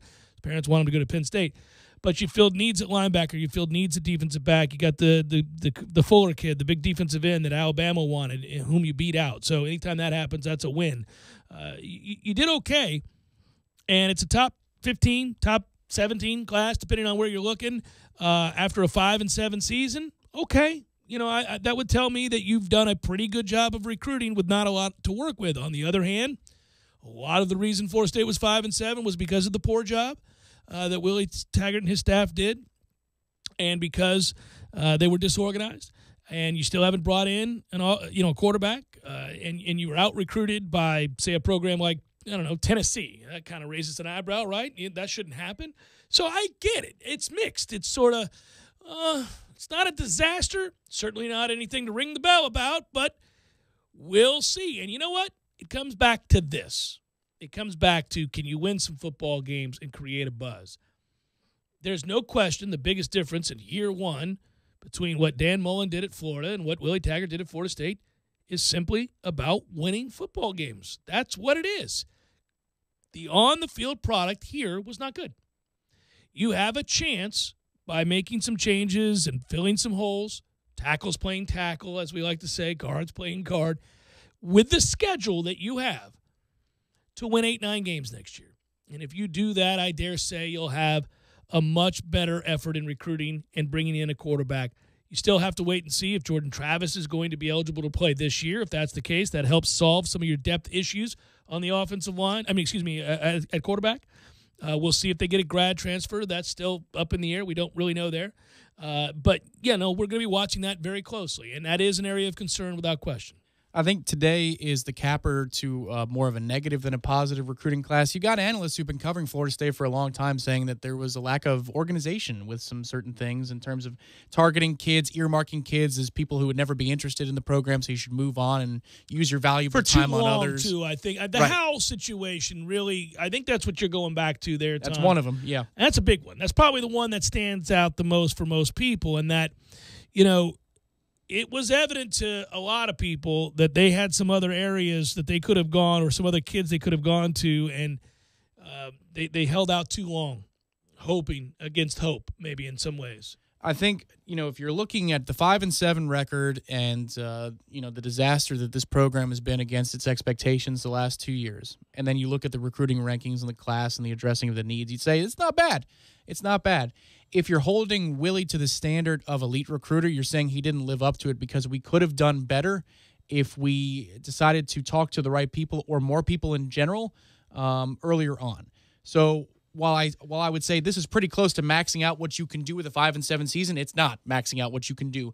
And if the recruiting analysts at most of the services, if not all of the services, say there's a lot they need to clean up as a recruiting staff from year to year, I'm going to take their word for it and say that we're not just looking for improvement on the field next year, we're looking for improvement for this 2020 recruiting cycle as to making sure the lines of communication are better, the I's are dotted, the T's are crossed, that type of stuff. I would also suggest that is all part and parcel to an organization that had a lot of problems behind the scenes that spilled out over onto the field. And the offseason has also included bringing in, controversial I get, bringing in the most sought-after offensive coordinator in the country, some would argue. So you've added an offensive coordinator that, if you go out and put up points next year, is going to add to the allure and create an environment that kids are going to want to come and be a part of. And your uptick in recruiting will be seen because of that. So you saw some coaches get told to have a good day. They were part of that disorganization that you described. Saw some other coaches get brought in who have great reputations as football coaches and recruiters. Willie took a step back because I think he realized the depth in which this organization needed help, and that he, was probably spread too thin. It's going to be about the wins that creates the buzz with the changes you've made. And so it's fair to say they got to do a better job. They missed out on quarterback, and they didn't recruit the position really well. And when they finally did go after a couple guys, obviously they swung and missed. They didn't get either one of them, whether it's Plumlee or Lejeune or whomever you want to look at. The one thing I will say, whether that's Howell or any other kid you want to talk about, you can't all at once say that this offensive line was the worst in the country and that it's going to be a real difficult task to get a quarterback to say yes if he's got other options, and then turn around and fault them when that happens if you're acknowledging that the line was the problem. So, because that's the on-the-field product, right? So those kids that have other options, there are things they like, things they don't. They're weighing, they're going, I don't know, and then they look at that again and they go, I'm not going to go behind that offensive line and get killed. It's chicken or the egg stuff here, man. You got to fix that. You got to give yourself a chance. Yeah, and I think they did a better job on the offensive line than the star ratings would indicate. But again, they whiff on a couple of high-profile targets, so it's not like a sweeping A+. It's not a C. No. It's probably a solid B of a grade. When we're humming, this is not a class that you celebrate. No, other than the DBs, when we're humming, when we're really rolling, you go, well. Golly, this is an average class. But we're not. We're 5-7. We're in disarray. And listen, feet are held to the fire here. You got to do a better job. But I think you're hard-pressed to do much better than you did today with a record of 5-7. Yeah, the thing I'd say, too, is as he's taking the CEO role, Willie needs to be, as much as he can be by rule, in contact with kids so they're not just solely tied to whatever position coach or coordinator. Mm-hmm. That's what happened with Howell. And the reason I say that is, let's just say this thing succeeds. Let's be optimistic for 30 seconds here and say, whoa, okay, offensive line's going to get somewhere closer to average in Power 5, and so that's going to free us up and our skill up to do some crazy things and put up some big points. Well, now Kendall Briles' name is up for a head coaching gig at a mid-level school if he wants it, because he's taken this disaster. He's going to get the credit for it, and he's an up-and-comer anyway. Mm-hmm. So let's just say that it succeeds and he gets poached somewhere else. Are you ready? Like, are you insulated in a way with forming relationships with you directly as the head coach, that if you have more turnover because of success, not because of failure, that you're going to have some commitments hold? Without question, the area that I think we're all most concerned about is quarterback. It is that you haven't been able to procure one. And we know that when you're able to bring in a star at that position, it's a salve. It helps, obviously, cure a lot of ails. And so when you don't see that, when you haven't signed that, even if other areas have been bolstered, you kind of look at the whole class with a John Desai. You continue to go, well, yeah, great, but, man, you're going to need to bring in a quarterback because you see – whether it's from or whether it's Fields or any of these other big name kids, one by one, obviously Trevor Lawrence, all these kids, we don't have one of those. Well, and Lawrence bonded with Dabo, and that's the thing. Is I'm not saying that Willie's not a good recruiter. I'm just saying there's a couple of things, like when Walt Bell took the gig at UMass and Willie was going out to meet Howell. That's the first time he had a chance to really go face-to-face without Bell there. You may want to form some independent relationships to insulate yourself from these problems. We had a top-level linebacker signee. We're going to go see him play on Friday nights. You hear some people around town say that maybe when a kid shows up for a weekend visit, they're not, ducks aren't all in a row in terms of everything that needs to be there and ready to go for him. These things, I know that has to get cleaned up. Operationally, he's stepping that has into to be CEO cleaned up. role for that purpose. But if we're talking about recruiting successes and failures on a day when you're seeing signees or flips or decommits or whatever, okay, this is the culmination of a 1-year period that's not good enough. It's not good enough. No. Independent of the 5-7 ceiling that it places on what you can do. He could have done better this year, even with a 5-7 record. But there's symptoms of that. That's the byproduct of that. It's what happens when you are disorganized and you play poorly, and you end up with this circular debate here that we just continue to go, yeah, well, he can't do that until he does this. Well, he can't do that until he does that. 100% agree. What I'm saying is 5-7 doesn't answer everything. There's there are some things that need to be cleaned up independent of what the football field product is. Well, and the idea being that's what you hope the decisions in the offseason right after the season ended with no bowl were about.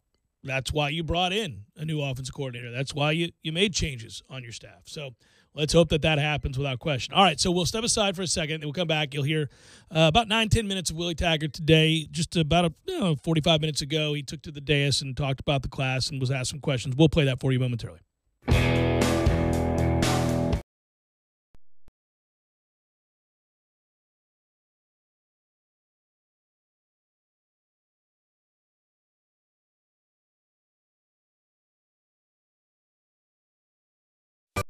Sorry.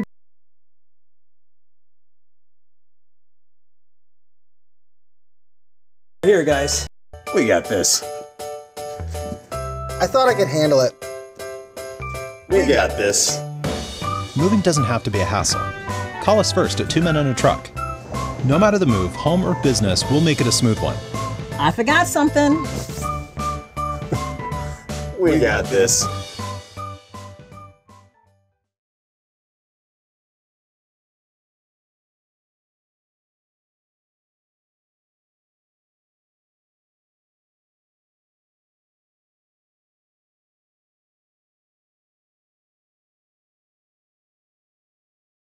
including jackets, sweats, and long-sleeve tees. And take an additional 30% off all clearance items. Save big time during the winter clearance event on now at all 3 Garnet and Gold locations, West Pensacola Street, Killarn, and our flagship store on Governor Square Boulevard. If you're a Seminole, we're your store. Shop local and go Noles. Hey, sports fans, who's on your Mount Rushmore of baseball? I'm going with Ruth, Cobb, Aaron, and Mantle. Football, I've got Bradshaw, Peyton, Montana, and Brady. In basketball, Jabbar, Jordan, Bird, and LeBron. This debate could go on and on, but when it comes to the Mount Rushmore of personal injury law in Tallahassee, the choice is clear. Fonville, Lewis, Messer, McConaughey. Recently voted Tallahassee's best law firm, so avoid the underdog and go with the favorite. Fonville, Lewis, Messer, McConaughey.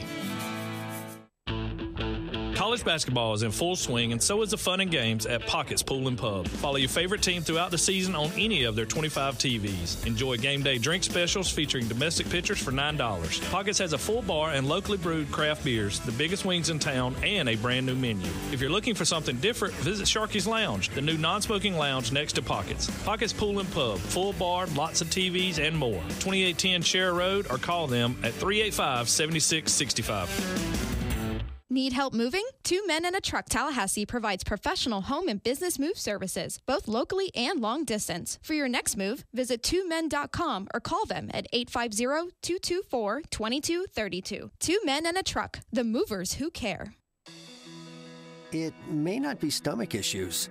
For me, it's intense gas, or pain, or diarrhea, sometimes all at once, over and over. I spent years with the symptoms but could never figure it out. No matter what I did, they never went away. So I decided to break it down for my doctor and get really specific about my symptoms. We discovered that exocrine pancreatic insufficiency, or EPI, may be the reason for my stomach issues. EPI is caused by my pancreas. It leads to diarrhea, gas, bloating, stomach pain, unexplained weight loss, and oily stools. The symptoms just don't go away. But EPI can show up with even one symptom. The good news? EPI is manageable. But to get to the right diagnosis, you have to break it down for your doctor and get specific about the severity of your symptoms. Visit identifyepi.com to learn more and use the symptom checker to help change the conversation with your doctor. Brought to you by AbbVie. At Hardee's, we grew up. We stopped sleeping with our handmade nightlights and pacifiers. But there was one childhood classic we couldn't kick, the grilled cheese. So we made our grilled cheese grow up into a handsome bacon thick burger. Freshly toasted sourdough, melted Swiss, and American cheese with crispy applewood smoked bacon on 100% Black Angus beef. The grilled cheese bacon thick burger. Only available for a limited time because it's so grown up and it's very busy and has very little work-life balance. Hardee's because it tastes better. Available now for a limited time at participating Hardee's restaurants. Time for another deck party. This Saturday, the Deck Pizza Pub in downtown Tallahassee is hosting a Sports Monster pregame party and walkover ahead of the big basketball game at the Civic Center. The Noles will take the court at 4 p.m., so make the Deck your pregame headquarters. Doors open at 11 a.m., happy hour specials go all day long, and enjoy Tallahassee's finest Neapolitan-style pizza and a Deck signature monkey bread. On special for $5 from the folks who brought you Metro Deli. The Deck Pizza Pub is now downtown Tallahassee's spot for pizza and craft brews and cocktails. We'll see you there on Saturday. You're listening to The Jeff Cameron Show on 97.9 ESPN Radio.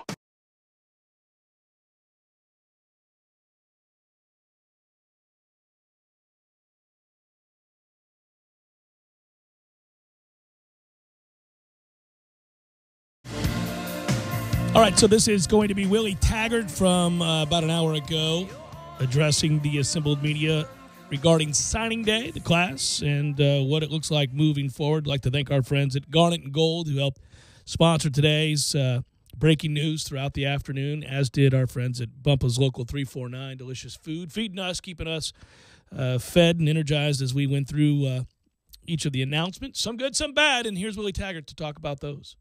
National Signing Day, this group that we signed really fit the culture that we're trying to bring. I think we brought in some really good football players, but not only good football players, good young men that's coming from winning program, guys understand how to win.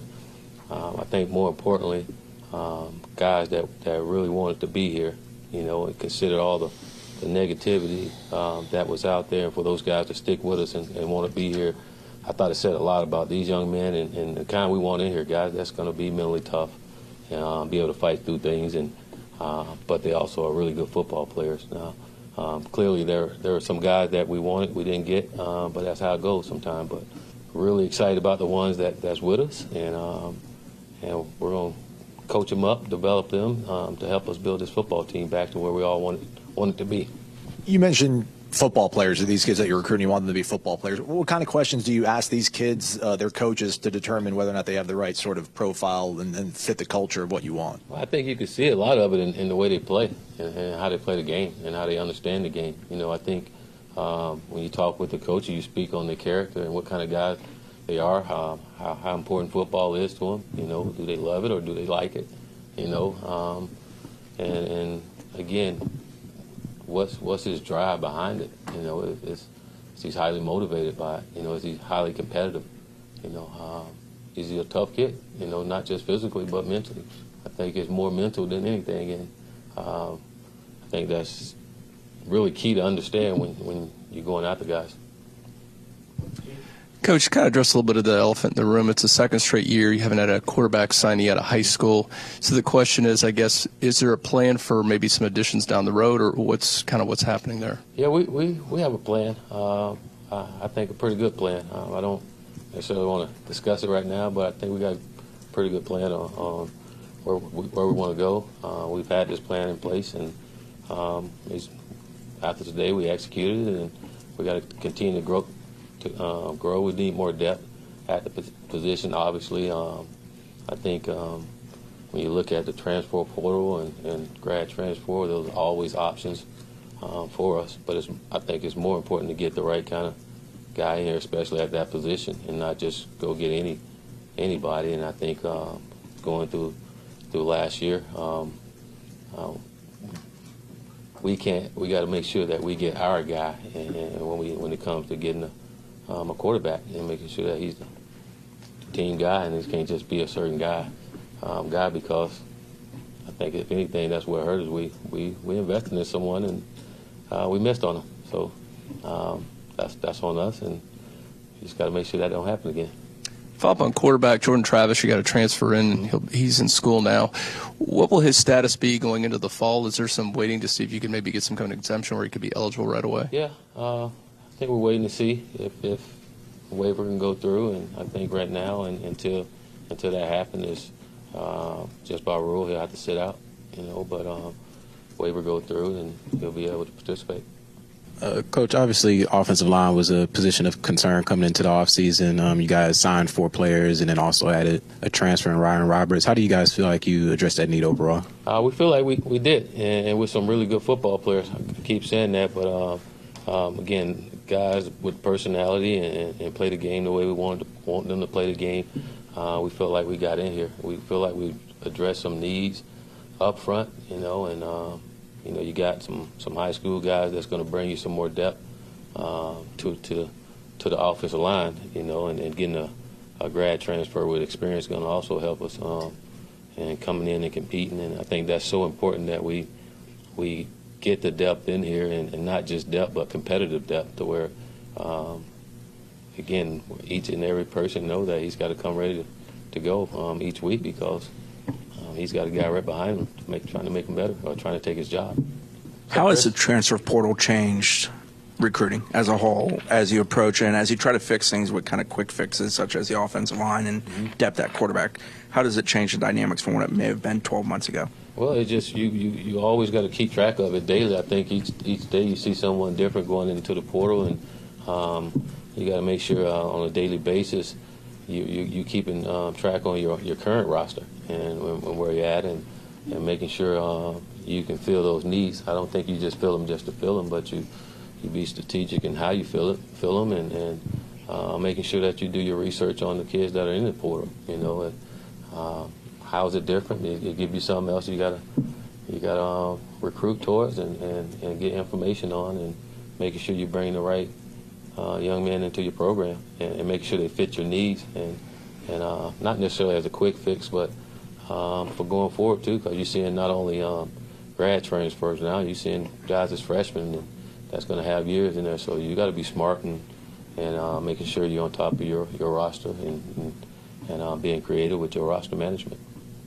Willie, with the announcement on Sunday about starting quarterback being dismissed, how much of that is a culture change, trying to change the culture here? I think it's a big part of it. We're just doing what's right. You always do what's right, and for me, I'm going to always do what's best for our football team. And like I told our guys, there's no one individual bigger than our football team, including myself. And it's always going to be what's best for our football team. And that was the decision I made, and our guys understood that, and we moved on. But I think that's all part of culture changing and what we want to do. We're going to do it the right way and live up to the standard that we've all set. So this is the first big event since you guys hired Kendall Briles. So what has he brought to you, and how did you vet the Baylor situation to make sure this was a guy you wanted to bring in? Well, I've known Kendall since I was at South Florida. Had an opportunity to go out there and learn some football from them and changed our offense at South Florida. A lot of things that we learned from them, we did it at South Florida, and it changed things for us. So I've been knowing them, and then I had an offensive coordinator job open, and knowing someone that does the things that we do, very similar to what we do, and someone that's had success at everywhere he's been, and he's done it well.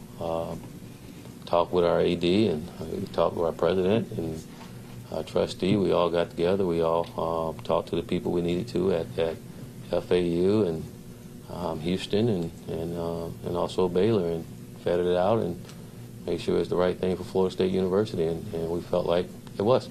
Travis Jay, anybody that saw him play at Madison know what an incredible athlete he is, and he obviously played quarterback. Could he be in the plans of maybe a backup, maybe an emergency type quarterback? Could be. I think everything's on the table. He could be. Again, that kid is a freak.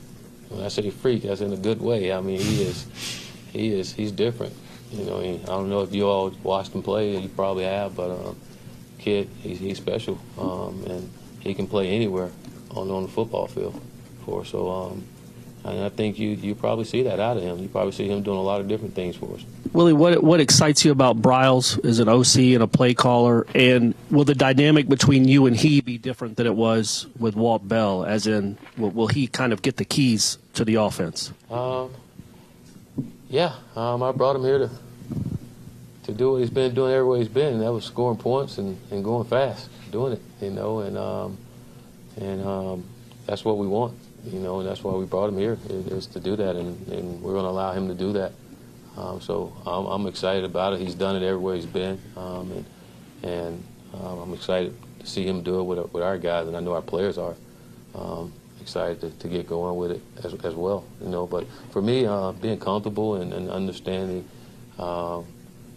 especially with the offense, I mean, we share the same values and philosophy about what we want to do, and that makes it a little easier. And you make you more confident in him, and then he's done it.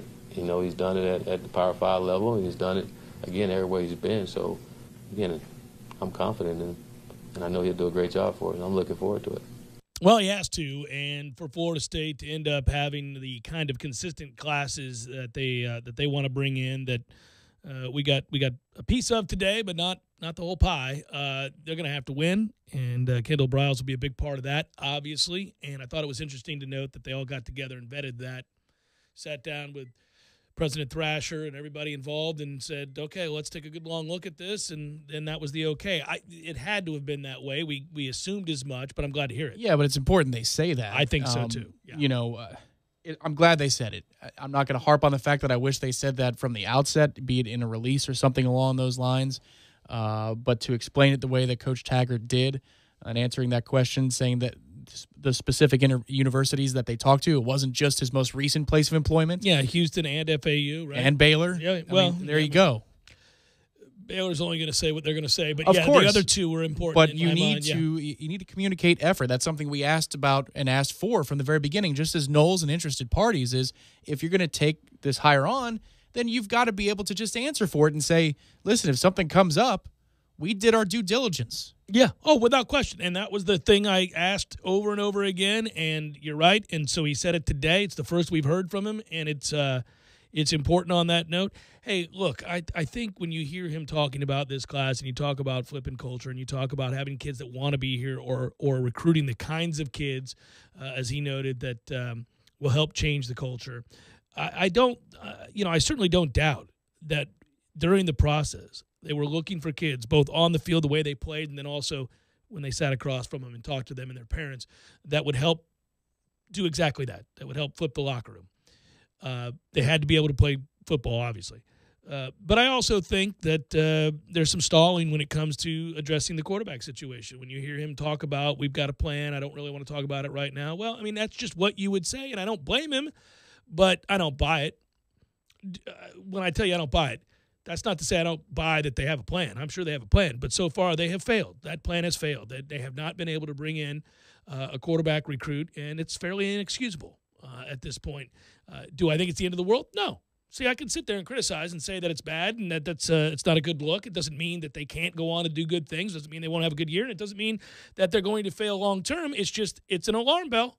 It has me slightly concerned. I think it's an oddity here that should raise eyebrows. I think in a vacuum, it's a pretty bad deal for us that we don't have this. And inexcusable, I don't know that I go that far, but it's pretty close to awful. If Travis gets his waiver, then you're in much better shape. Then you're saved, but then you shouldn't have to be saved, which is where you say, come on, man. That's exactly what I mean. Jeff Cameron Show, 97.9 ESPN Radio. Before we go to break, real quick reminder, MyPillow.com, 4-pack special in play, still going on right now. Their best deal ever. If you call an order and or go online to MyPillow.com, you can do so today. Use the promo code 979ESPN. In doing so, you'll get the 4-pack, 2 MyPillows, 2 Go Anywhere pillows. Those are the good travel pillows for you in the car and all that. Plus, it's free shipping. The money-back guarantee has been extended all the way through March now. And like I say, whenever I bring up these pillows, I sleep on one every night. So does my wife. They're very comfortable. You fall asleep faster. Better night's sleep is something they push, and I would have to agree with that. In addition to all of that, of course, you can wash them and you can dry them, and there's not too many pillows that keep their shape after you do all that. These do that. So go to MyPillow.com, order today, promo code 979ESPN.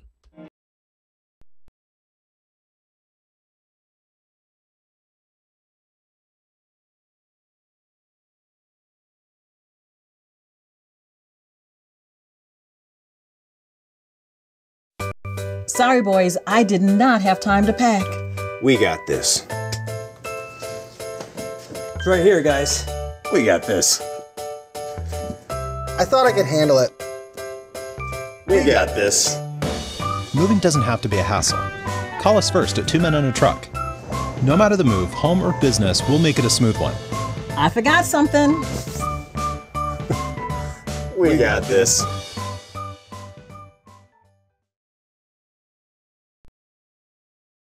From the Pelicans, that's because the ball is in New Orleans court, says ESPN's Kevin Pelton. If they want to either take the proposals that are out there or come back with, a counter offer that maybe is, not dramatically higher than that, that's the chance that something gets done between now and the deadline.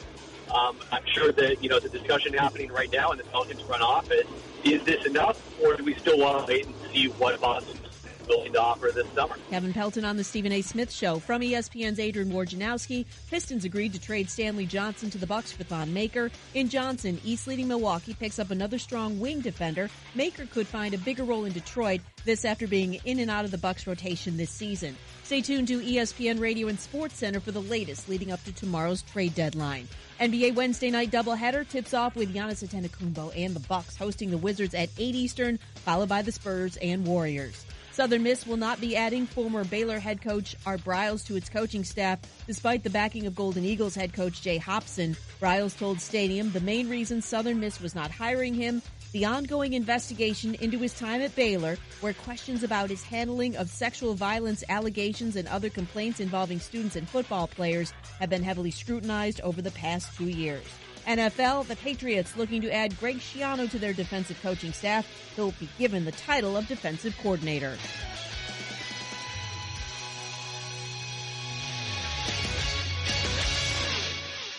Everybody knows that the holiday season is also known as engagement season. Now that the season's over, it's time for some planning. Social Catering has several options for your wedding event and catering needs. They're Tallahassee's largest catering company, and they manage event spaces at venues like Madison Social, Township, and The Gathering. They can plan all of your wedding events, engagement parties, bridal brunches, rehearsals, even wedding receptions. No new rock on the finger, hey, doesn't matter. Whatever the event, they've got you covered. For more details, email matt@madisonsocial.com. Again, that's matt@madisonsocial.com. Want better gas mileage and a longer-lasting engine? Change your oil every 3 months or 3,000 miles, whichever comes first. You know that sticker on your windshield? Don't look at it now. Wait until the next red light. Okay, check the number on your sticker. Then check your odometer. Is it time? There are 19 Tallahassee area Super Lube locations, which means there's one close to you right now. No appointments, and you're in and out in no time. You can do this today. Super Lube, for better gas mileage and a longer-lasting engine. How I love to Super Lube my car. Yes,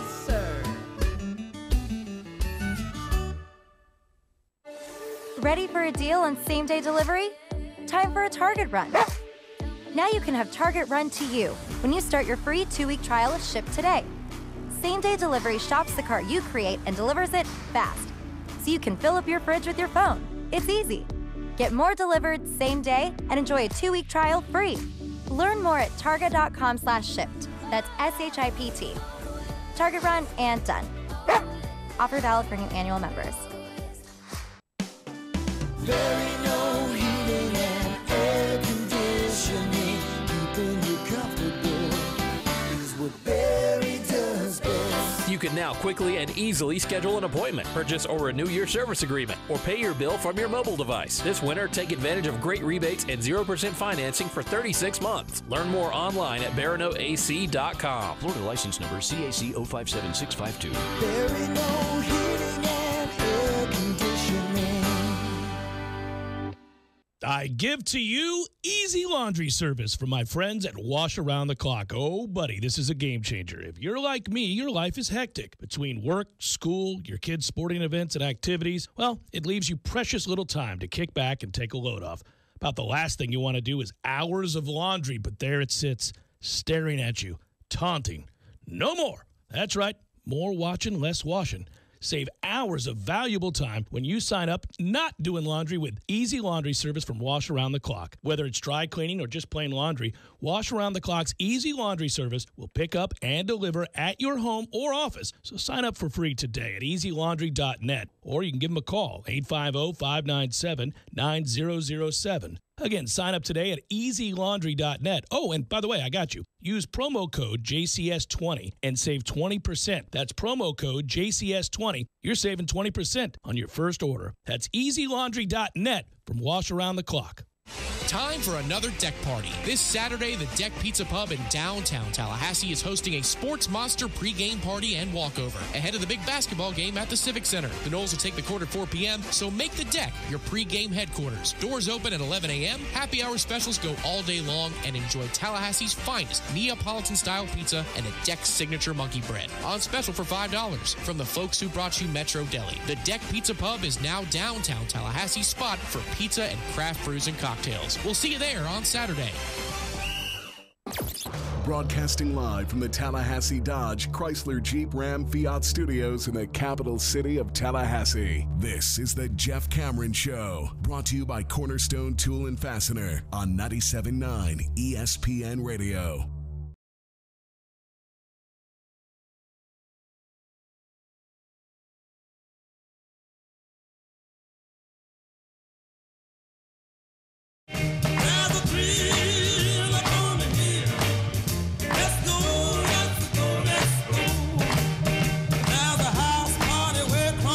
So at the end of the day, for Florida State,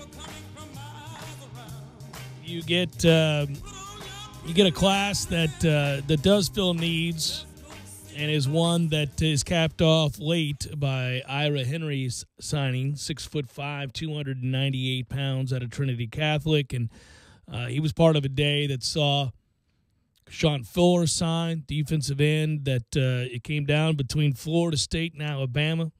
Some other guys you felt real good about coming into today, and for that reason, you didn't really necessarily gasp upon hearing their commitment was official, but it should be noted, Ryan Fitzgerald, the kicker, is in. Travis Jay in.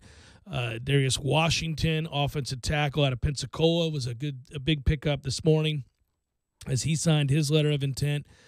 Brendan Gant, safety out of Lakeland Kathleen there, always makes me recoil a little bit.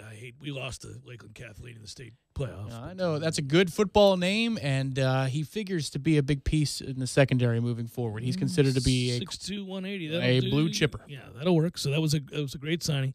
And then you had hopes on a couple of guys that you didn't get. Obviously, Kamar Bell is one of those guys who chose Auburn. The big story of the day was Lance Legendre, signing with Maryland. He was the quarterback that everybody thought would sign with Florida State, and it didn't happen. And ultimately, Willie's had to answer some questions about that. But again, I don't know that it's the end of the world. It's just not ideal, and it does leave you wondering about quarterback depth, and that's a fair question. The rest of that class, if you're just going to judge by the areas in which you were desperate, you're going to say, listen, tell me about Maurice Smith, offensive lineman from Miami Central. Tell me about Jay Williams, kid out of California who signed at 6'6", 300 pounds. That's the area that I wanted to continue to look at. It's been so long now since he signed, but let's not forget about Adante Lucas at IMG there at 6'4", 330 pounds, and a whole lot of mean.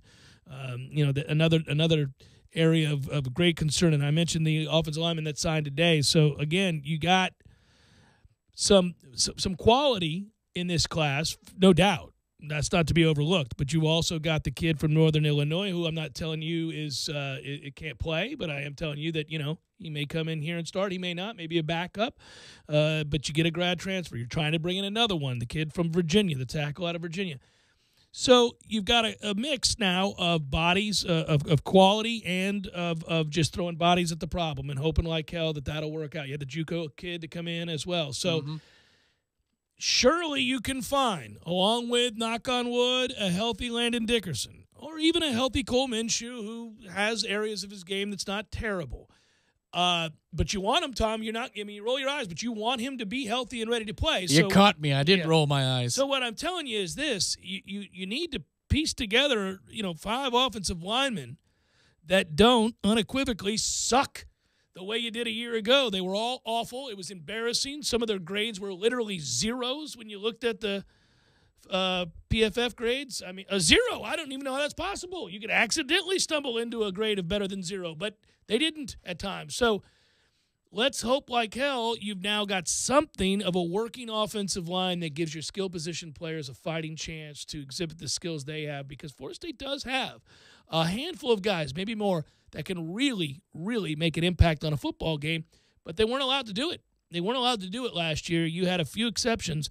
Obviously, it's Tamorrion Terry being that exception most frequently. But at various points, we saw guys that we thought, man, Helton and others, these guys could be big-time players. And never mind the fact that your running backs could never really get started because they were constantly hit behind the line of scrimmage. And, I think you've got, at the very least, a functional quarterback who can make certainly the deep ball is in his repertoire. So let's allow for those weapons to be utilized, and this line and the group that you signed today, I think, does allow for that. So that's the area that you're most excited about, along with the defensive backs, which many people would consider to be, if not the best, one of the best defensive back classes in all the country.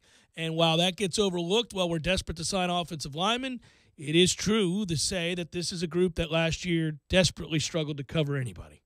It did, and it can only get better from there, hopefully. Levante Taylor hopefully healthy next season, will be somebody that can help Isaiah Bolden as well. And then you're off to a start. Maybe you can get a true freshman in the rotation, Jaden Woodby, in a more natural spot. I mean, you hear all these names and you think, okay, maybe it can get better. We shall see. But the next big name is Nick Cross, and he's at a crossroads, no pun intended, because he wants Florida State. His parents want Penn State, and so they're at an impasse. He was supposed to sign today at 2:15 p.m. Eastern time. That got delayed. Both rivals, 24/7, reporting that he might not sign at all today. This may be a little while as they hash out their differences, the two halves of the camp, the player and the parents. So we'll see if he's a big part of Florida State's class moving forward or if he's not a part of Florida State's class moving forward. And then the next big get after that is Randy Clements. Are we going to hire him at any point soon? Because I sure would like him for spring football as we mentor some of these early enrollee offensive linemen, redshirt offensive linemen, and then also some of the wounded Warriors who are back on our fields for spring practice. I think for Florida State, they got better today. I think that this is a program that will have a much better season, and yet we know that that's not necessarily all that we're looking at right now. I mean, you're looking at a lot of things here, and there are some elevated concerns about the job that Willie Taggart has done up to this point. And a lot of times I think there's the perception that we dismiss that and say, no, all is well. I don't think that's true. I think we're on balance. I think we say, hey, look, inherited a mess but didn't do a good job of fixing it. So a lot of what you saw last year was his fault. Not all of it was his fault. So you can do both. It can be that. This class fills a lot of needs. Coming off of a 5-7 season, you'd say, pretty good job. Didn't fill all the needs, whiffed in particular at a very important position, and so those are disconcerting. It's all of those things, and nothing's really going to change until we see the product on the field. And like you said, Tom, I think that to some degree there will be a real lack of enthusiasm. Not today. Today everybody loves to talk about signing day and the kids you got and the ones that got away. That's everywhere. That's every program across the country. But ultimately, there will be a lack of real excitement surrounding this program until you see game one against Boise State over in Jacksonville. There's just not a lot they can do about that. That's the byproduct of 5-7. I think there will be excitement for the game against Boise State because of the coaching hire, and obviously you'll be able to see depth charts with new names in the offensive line. Well, and we get to go to the Landing. Well, of course. That's just the number one thing. That's on my bucket list. You've never been out there, so this is now something I can cross off my bucket list. You've never been to Jacksonville or the Landing? I've driven through Jacksonville, but that's the extent. I've never even stopped for gas in Jacksonville. All right, buddy. I got you. Am I better off for that?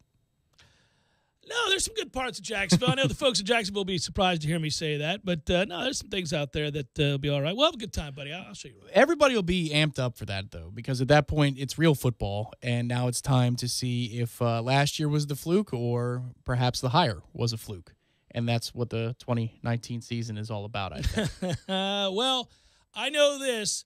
I know that if you find out, as you noted, that Jordan Travis is indeed eligible to play this year, big exhale.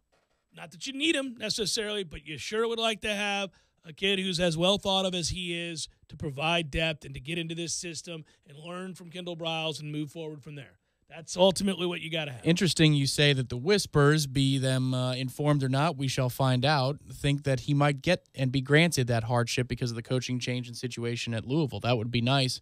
If you're reading Willie's body language at the press conference, I don't know that he feels great about it. Maybe he's just monotone all the time, but he looked like he was not counting his chickens that Travis would be available. I think if you're Willie Taggart at this point, you have to find a way to be even keeled because you've had so many ups and downs. I mean, you really – and you have to certainly exude strength. You can't look you can't look childlike and giddy, and on the same plane, you can't look like you're down in the dumps either. So I think he's just playing it straight across the board. That's kind of who he is anyhow.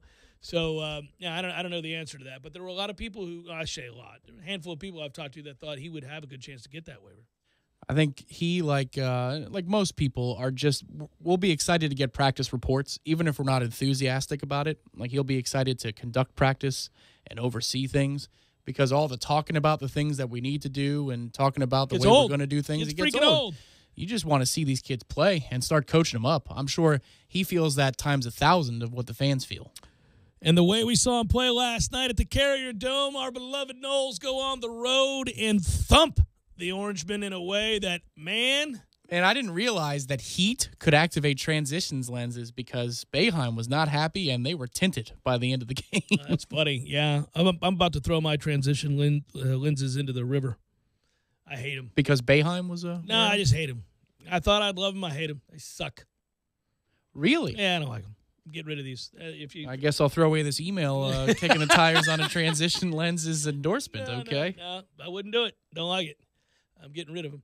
But no, the point would be this, that that he was mad. He was fuming. It activated the lenses. That's all well and good. What it activated within me was excitement for what we're doing now, a group that can go and show the kind of what for that you can win on the road there after a big comeback, all your momentum seized. It looks pretty dark in that second half when it's a one-point game, and the next thing you know, you call a timeout, go on a 12-0 run, resist that, you don't give in, you fight back, you get that win. Now you're above 500 in the ACC. Some guys are getting healthy. There's real reason to believe Florida State is transitioning again to a team that's going to finish above 500 in the conference, go back to the NCAA tournament for the third consecutive year. Think about everything that's going wrong through a couple of minutes to start the second half. So the end of the first half, you're lamenting giving up a 22-point lead. It's whittled down to just a couple of possessions. Then you have the Terrence Mann call that doesn't go your way, which is a ridiculous call at the end of the half. Terrible call. And what it does is that... Also negated a basket. Yes, it did. And that embodies what we thought was a terrible 5 minutes for Florida State on 50-50 calls, as in we didn't get one of them in those last 5 minutes. It seemed like Syracuse's run had everybody in awe, including the dudes with the whistles on the court. And that was really annoying because you think, okay, so we got to battle Syracuse, who's feeling good at home after erasing most of a 22-point deficit. Officials who aren't going to help us. And then Terrence Mann goes down in the beginning of the second half, has to be carried off the court. You're thinking, well, here it is. The perfect recipe to blow a 22-point lead at Syracuse, and we're going to have footnotes that we have not won here since 1997 or 98, whatever it was they said, and it's going to be another one in the loss column.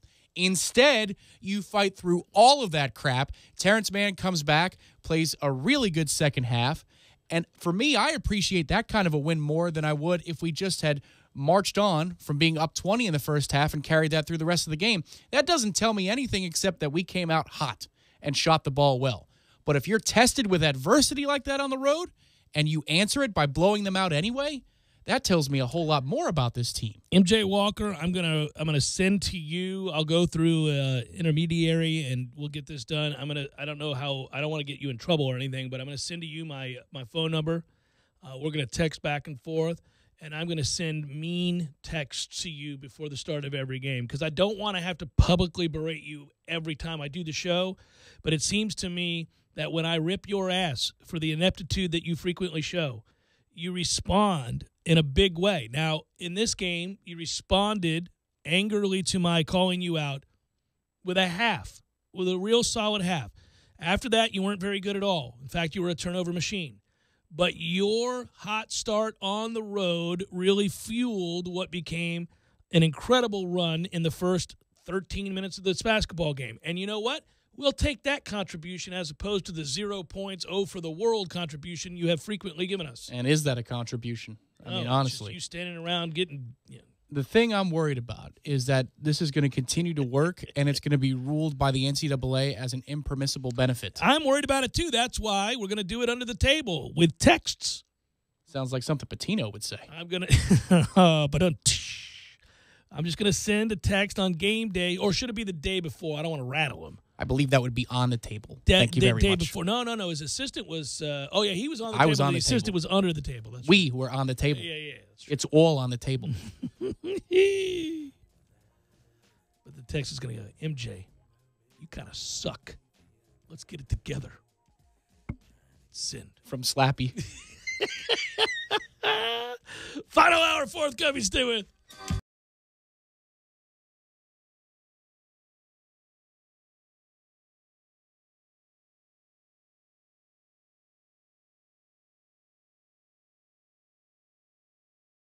Business of Sports Report. I'm Michael Barr. There's a sign that demand for Super Bowl ads may be peaking along with the size of the audience. Researcher Kantar Media estimates that CBS took in $382 million for ads during the big game. NBC got $408 million last year. Meanwhile, ratings show the viewing audience was slightly over 98 million. That's the lowest since 2008. FanDuel reported losses of $5 million on Sunday's Super Bowl, suggesting the first big test of New Jersey's sports betting business was better for customers than bookies. More than 75% of the money was bet on the favored New England Patriots, which beat the Los Angeles Rams in the lowest-scoring Super Bowl ever. Many customers also took advantage of an introductory offer that gave them favorable odds, but if you took the 53-1 they offered on either team, the payoff was in-store credit. And that is a Bloomberg Business of Sports report. I'm Michael Barr. It may not be stomach issues. For me, it's intense gas, or pain, or diarrhea, sometimes all at once, over and over. I spent years with the symptoms, but could never figure it out. No matter what I did, they never went away. So I decided to break it down for my doctor and get really specific about my symptoms. We discovered that exocrine pancreatic insufficiency, or EPI, may be the reason for my stomach issues. EPI is caused by my pancreas. It leads to diarrhea, gas, bloating, stomach pain, unexplained weight loss, and oily stools. The symptoms just don't go away. But EPI can show up with even one symptom. The good news? EPI is manageable. But to get to the right diagnosis, you have to break it down for your doctor and get specific about the severity of your symptoms. Visit identifyepi.com to learn more and use the symptom checker to help change the conversation with your doctor. Brought to you by AbbVie. Do you have a son or daughter who has special needs age 14 or older? Register them today for Genesis Church's Night to Shine prom, sponsored by the Tim Tebow Foundation at nighttoshinetally.com. The 5th annual community-wide event being hosted by Genesis Church at the center of Tallahassee on February 8th from 5 to 9 p.m. Every guest with special needs will be given the true VIP treatment, including a red carpet entrance, complete with limousine rides, paparazzi, hair and makeup done by Aveda and Cabellos, flowers, shoe shines, food, karaoke, and dancing. At the end of the night, all of our guests will be named kings and queens of the prom. Register your guest or volunteer today at nighttoshinetally.com. That's nighttoshinetally.com. Hi, this is Gene Deckeroff for Tallahassee Dodge, Chrysler, Jeep, Ram, Fiat. 2019 is here, and we've got to get rid of all the remaining 2018s. And the only way to do that is to offer employee pricing on over 50 Jeep Wranglers in stock. We've never been able to offer such unbelievable prices on Jeep Wranglers, and with over 50 in stock, they all must go. Buy one for as low as $29,900 or save up to $5,600 on in-stock vehicles. The all-new 2019 Ram 1500 is Motor Trend Truck of the Year, and it's breaking all kinds of records. We have over 80 Ram 1500s in stock with up to $11,000 off MSRP. You can't go wrong. Motor Trend Truck of the Year and up to $11,000 off MSRP. It's the deal of the year. There's only one place to go. Tallahassee Dodge, Chrysler, Jeep, Ram, Fiat on the corner of West Tennessee and Capitol Circle. We're right on the corner and always right on the price. Or visit us on the web at TallahasseeDCJ.com. Dealer retains all rebates and incentives plus tax, tag, and dealer fee. Golick and Wingo. You're telling me that a guy whom I love as a player in Julian Edelman and has a Super Bowl MVP is playing his way into the Hall of Fame? Yeah, I don't think so. We're going to sit here and make it sound like, we're ripping Julian Edelman right now. In any way, shape, or form. This is the position we kind of got put in because of that tweet. There's no way he's getting into the Hall of Fame. No. The better talk is, and I heard you talking about, is Gronkowski going to go down as the greatest tight end of all time? He's going in the Hall of Fame. I didn't expect this one. I was stunned to read this. I mean, did anybody here look at that and say he has a shot? No. I mean, to me, he's a Hall of Gamer. Yeah. I mean, he's the ultimate. He's a Hall of Postseasoner. Yes. This is Eli Manning syndrome. 2 great postseason runs, and obviously that is the foundation for the Eli Manning Hall of Fame case that we always make when we have that debate with him. And I feel like that's the case for Julian Edelman here on a much lesser scale, too. Golick and Wingo, weekdays at 6 a.m. on 97.9 ESPN Radio. Driving every day from the Tallahassee Dodge, Chrysler, Jeep, Ram, Fiat Studios. This is 97.9 ESPN Radio. WTSM, Woodville, Thomasville, Tallahassee. ESPN Radio Sports Center. I'm Christine Lisi. Here's what's happening. Even though Pelicans All-Star center Anthony Davis officially is listed as questionable for tonight's game against the Bulls, Coach Alvin Gentry says the team plans to sit Davis until after tomorrow's 3 Eastern trade deadline. Not much the Lakers can do right now as they wait for counteroffers from the Pelicans. That's because the ball is in New Orleans court, says ESPN's Kevin Pelton. If they want to either take the proposals that are out there or come back with, a counter offer that maybe is, not dramatically higher than that, that's the chance that something gets done between now and the deadline. I'm sure that, the discussion happening right now in the Pelicans front office, is this enough, or do we still want to wait and see what Boston's willing to offer this summer? Kevin Pelton on the Stephen A. Smith Show. From ESPN's Adrian Wojnarowski, Pistons agreed to trade Stanley Johnson to the Bucks for Thon Maker. In Johnson, East leading Milwaukee picks up another strong wing defender. Maker could find a bigger role in Detroit, this after being in and out of the Bucks rotation this season. Stay tuned to ESPN Radio and Sports Center for the latest leading up to tomorrow's trade deadline. NBA Wednesday night doubleheader tips off with Giannis Antetokounmpo and the Bucks hosting the Wizards at 8 Eastern, followed by the Spurs and Warriors. Southern Miss will not be adding former Baylor head coach Art Briles to its coaching staff, despite the backing of Golden Eagles head coach Jay Hopson. Briles told Stadium the main reason Southern Miss was not hiring him, the ongoing investigation into his time at Baylor, where questions about his handling of sexual violence allegations and other complaints involving students and football players have been heavily scrutinized over the past 2 years. NFL, the Patriots looking to add Greg Schiano to their defensive coaching staff. He'll be given the title of defensive coordinator.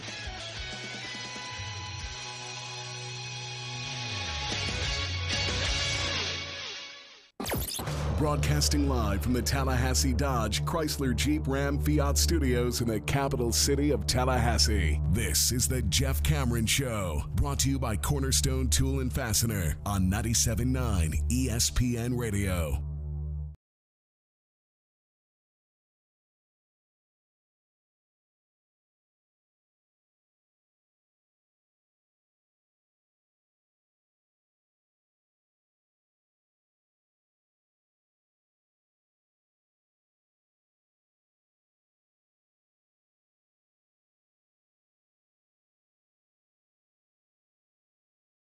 Final hour of the Jeff Cameron Show, at least for today. Thanks for tuning to it. Hope you are well. I'm Jeff, that's Tom. We're online, ESPNTallahassee.com. That's what you get when you get in the car. You tune it in and you go online and you find its stuff and all that. I mumbled-jumbled it and just kept going. Let's get straight to it. You can email us if you want, jcs@979espnradio.com. Don't forget you can find us on YouTube. Hello, YouTubers. And you can find the show anywhere. It's everywhere. It's all over the place. It really is everywhere, people. Everywhere. I'm going to stop doing that. But here's what I am going to do. Here's what I'm going to do. I'm going to get straight to the signing day bonanza that is really what's on the minds of most. Did we get a quarterback? No, didn't get one. Nope, failed to bring in a quarterback. Swing and a miss. Embarrassingly so, no quarterback signee. That's not what you do. Not what you do. Did we get some offensive linemen? Yes, we did. Did real well in that category. In fact, closed real strong with the commitment of Ira Henry late and Darius Washington early, 2 big old offensive tackles. So we filled a big-time need there. That is what you do. Since we don't have a sound for that, I'll just say it. That is what you do. We got the big "that's what you do" sound, but I think that would. Yes. I think that would require several 4 and 5 stars at the position. 16 offensive tackles, all 5 stars. I would have just played that on a loop and gone home. But so there was that. We signed one of the best defensive backs and one of the best secondary classes in the country. So that's to be celebrated. Filled holes at linebacker, brought in a big-time defensive end that we were in a battle with Alabama for.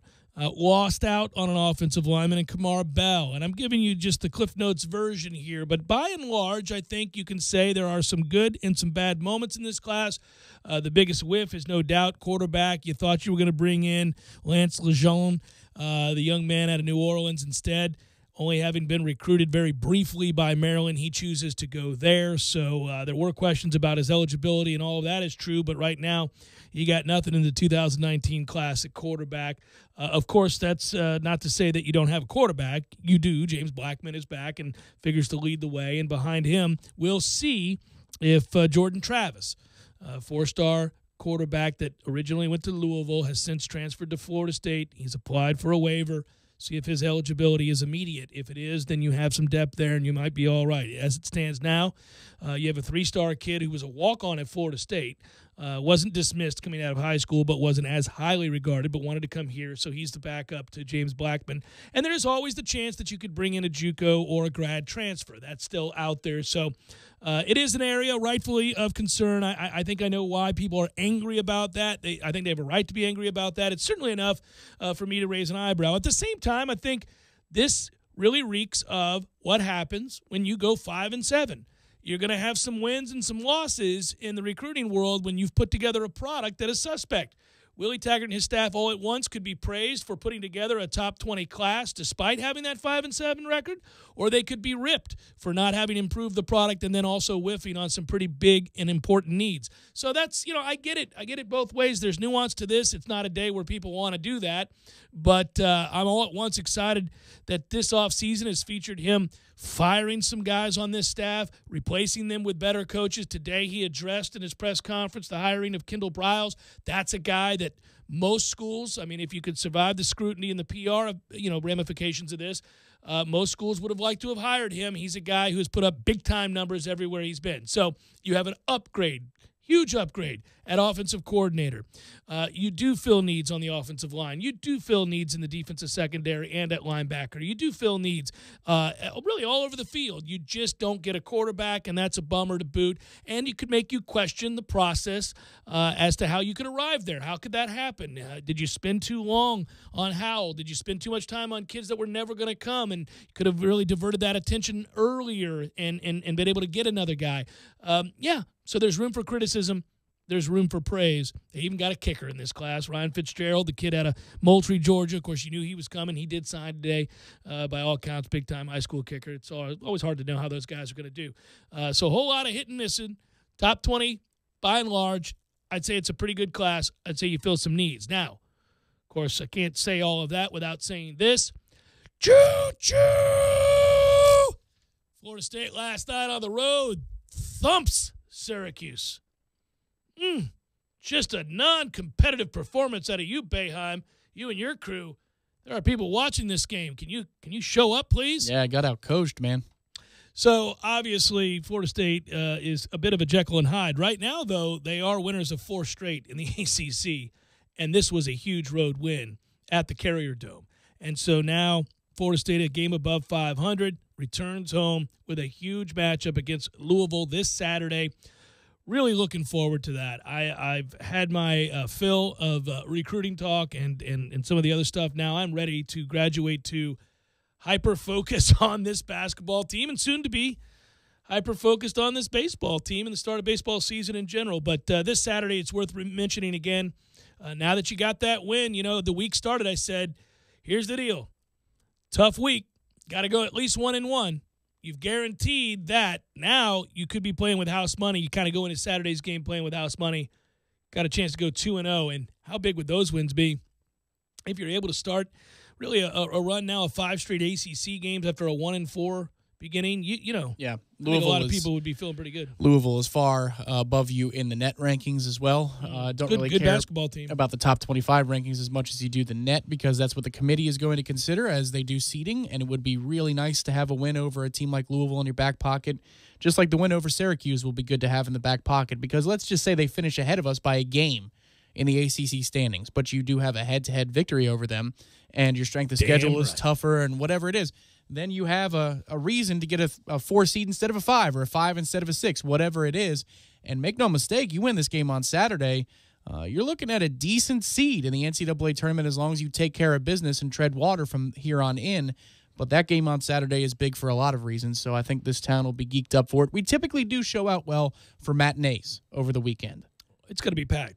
It's going to be loud, and I think it's going to be a crowd that is impressed and proud of this team.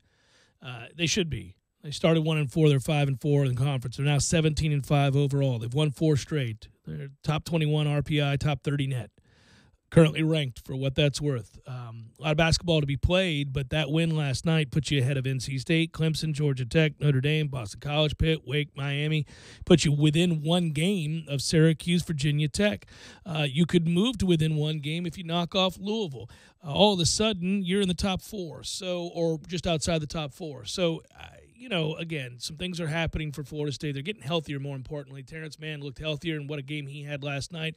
I'm excited. I'm excited for Saturday. I'll put it that way. Well, we were talking about it. This might have been off the air last week, but just looking at the ACC standings as you are right there, NC State was going through murderer's row, and they took Virginia to overtime last week. And if they get the win there, who knows how much different they look in the standings right now.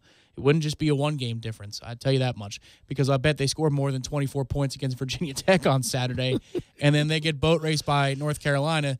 They come back a little late, kind of like we did against, who was that? Boston College, where you make it look close at the end of the game. Or no, Virginia, sorry, the Virginia game on the road. It looks better in the box score than it actually was. Yeah. Man, North Carolina was going up and down the court. We actually did that against BC as well. I guess we Remember did do started both of those making a bunch of games. shots, Yeah. and I'm like, Yeah, so that's what that was for NC State last night, and now they're in dire straits, and their schedule isn't letting up for the next couple of games. So a team that was considered to be one we'd be jockeying with just about a week and a half ago, we have a commanding lead over. That's important. Once you get to about 6th to 9th place in the ACC standings, that's important because the committee knows how many teams they select from each conference. Like, to select 9 means you're really strong. To select 10, they really don't want to do that. So they will, but if you can be at the upper end of that chain, and even if you don't have that impressive of a resume or you don't look that great towards the end of the season, if you're 6th in the ACC, you're going. You're dancing. Tell you what I want to do tomorrow. I want you and I to talk about this because it's on the back end of recruiting, and you get bogged down with recruiting. Recruiting's always a disappointing day because there's a reveal, and it's that of grown-ups being losers. But what I'll tell you is that I got to give credit to Bud Elliott here at Tomahawk Nation. Wrote a piece about the in-state blue chippers, the 4- and 5-star kids from the state of Florida. There were 42 of those guys. Only 20 stayed in the state. We are getting poached in this state, man. We are. I think part of that, too, might be Alabama and Clemson for starters. Well, yeah, but I think part of that might be that IMG, I'm sure, has quite a few blue chippers, and they're an academy, so they can pull from wherever the hell they want. Kids go back home kind of a thing. It'll be worth you and I exploring tomorrow, just as an aside, because that's just kind of fun to bet. Yeah. Well, and also to highlight, like, we got to do better, man. I imagine, let's just say, if Florida State, Miami all won 8 or more games, that number would be a little bit different. Yeah, no, Miami's just not going to get there, Tom. But I really, I feel like we've obviously going to do that easily next year. Say I was pulling for cruising. It's Jeff Cameron Show, 97.9 ESPN Radio.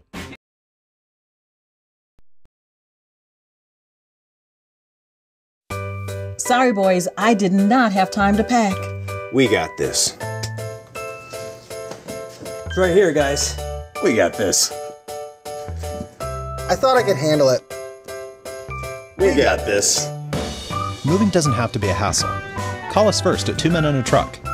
No matter the move, home or business, we'll make it a smooth one. I forgot something. We got this. Pensacola Street, Killarn, and our flagship store on Governor Square Boulevard. If you're a Seminole, we're your store. Shop local and go Noles. Time for another deck party. This Saturday, the Deck Pizza Pub in downtown Tallahassee is hosting a Sports Monster pregame party and walkover ahead of the big basketball game at the Civic Center. The Noles will take the court at 4 p.m., so make the Deck your pregame headquarters. Doors open at 11 a.m., happy hour specials go all day long, and enjoy Tallahassee's finest Neapolitan-style pizza and the Deck signature monkey bread. On special for $5 from the folks who brought you Metro Deli. The Deck Pizza Pub is now downtown Tallahassee's spot for pizza and craft brews and cocktails.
wrote this song with the great Don Corvette, and I'd like to dedicate it. Nobody says Don Corvette quite as cool as Peter Wolf does.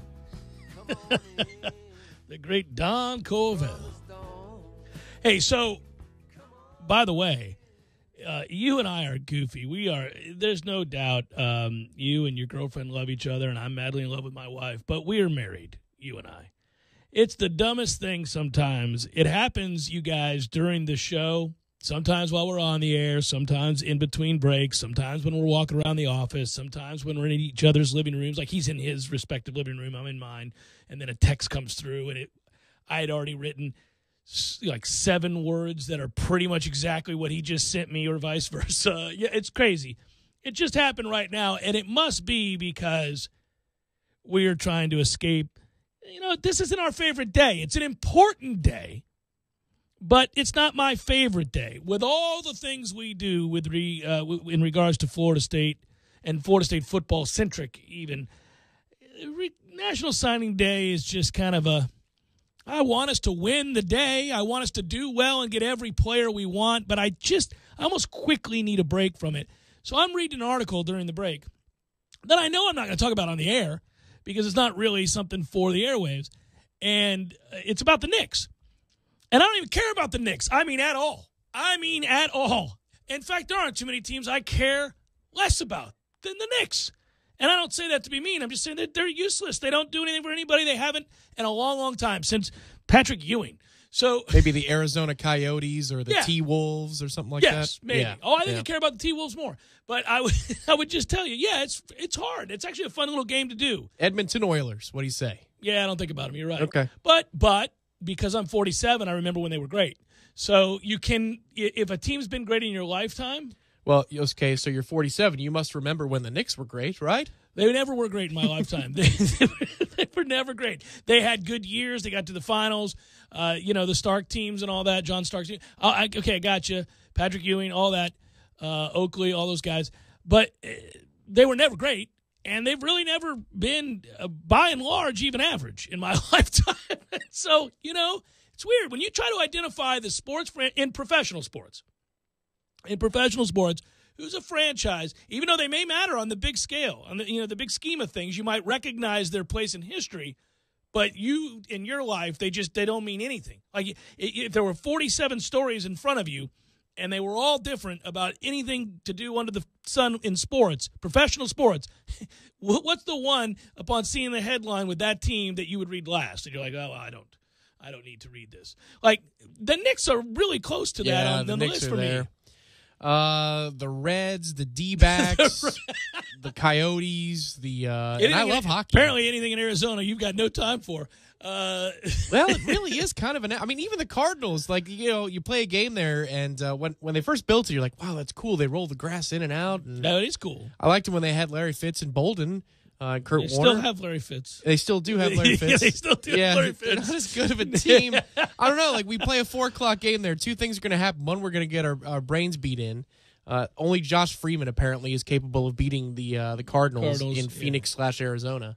But that state really doesn't have much going for it other than TPC Scottsdale. Which is beautiful. Yeah. And I've been to Scottsdale. I've been to Phoenix, been to Tempe. Actually, if you went to Arizona, there are some things. It'd be gorgeous to visit, but you know what I mean. Yeah, I don't want the to sports landscape, but name a state that's less relevant. I don't want, South Dakota, North Dakota, but they gotta have teams. Yeah, I know. Yeah. So that's funny. But to put a bow on this, I'm reading this story about how the Knicks are still the most valuable sports franchise. Was that of all teams or just the NBA? Just the NBA. It's $4 billion for the sorry-ass Knicks. Now, I know what New York City is. It's the largest media market in the world, so I get it. But $4 billion for the Knicks? Apparently, it's tied to Madison Square Garden's value as well. And they just went through concerts and all that you would get. Right, and they just went through a renovation. So, my guess is if you're going to value the Knicks and include MSG for the renovations they just did, then you're going to include the gate for all of the acts that they pull. Yeah, you have to. Yeah. In that case, okay. But what's funny is I was reading that article because I was drawn by that number and went, what? And so I said to Tom before the music starts, I'm like, man, did you read this article? He goes, well, on the Knicks. Yeah. We were both reading it simultaneously. Why? It didn't pop up my news feed just now. We were both surfing the web. But that's what it takes is a ridiculous fact to read an article about the Knicks. And you know what's interesting, and I'll gripe about it just briefly. So Forbes is valuing the Knicks because of MSG as well, like the building. Mm-hmm. So the Lightning are like one of the bottom 5 teams in Forbes annual value, but the owners own the building. And they get a lot of big acts there, too. They do. So why don't you count the dollars consistently, Forbes? Yeah. That's the soapbox I want to stand on National Signing Day. That's what you want to do? We'll have that larger conversation, will we? So here's what we will do in our brief respite from recruiting. And you know, as we await some other news, perhaps for the remainder of the hour, I'll just say this. I know you saw this because I saw you tweet about it, and I saw it, too, and thought, might we have an infusion of life? Matt Bryant, the Falcons making the same mistake the Bucks did 10 years prior, has been cut by the Atlanta Falcons. Matt Bryant, kicker extraordinaire. My man missed one kick last year. SOB. One kick. That's all he ever misses, ever. It's brutal. And he's been straight kicking him for a decade in Atlanta, and he was kicking him for us, and then we cut him like idiots, and now Atlanta's cutting him. At some point, Father Time does have to catch up to Matt Bryant. He will be 44 years old in May. I'd prefer to see that through. Let me find out as a Buck. That he can't do it any longer? That he can't do it anymore. Please. Sign him. Bring him home. I call it home. He's been kicking in Atlanta for 10 years. Because I think it would exorcise the Matt Bryant demon. Just bring him back. Every freaking week in Open Tampa, up the gates of the promised land, going, sir. Here we go. Another shankaroo from this ass who's just another name in a long line of asses who miss kicks for Tampa Bay. You know what my favorite one was in the long line? Was Brinza. Remember him? Oh, yeah. Because he could make a 70-yarder. Yes, he could. I'm not my joking. God, he hit it a million miles. That he leg. made a kick. There was that kick. I texted. We were speaking of texting. I was like, holy moly. It was like a 56-yarder, and he made it over the top of the post. Remember that? You just never knew where it was going, though. That's the problem. Yeah, all of them. He was on the long drive world tour, not the PGA Even tour. our Slappy hit a 59-yarder last year. Yes, in overtime. Walk-off style. To beat Cleveland. And screw your over-under. Yeah. It's the Joe Cameron Show, 97.9 ESPN Radio.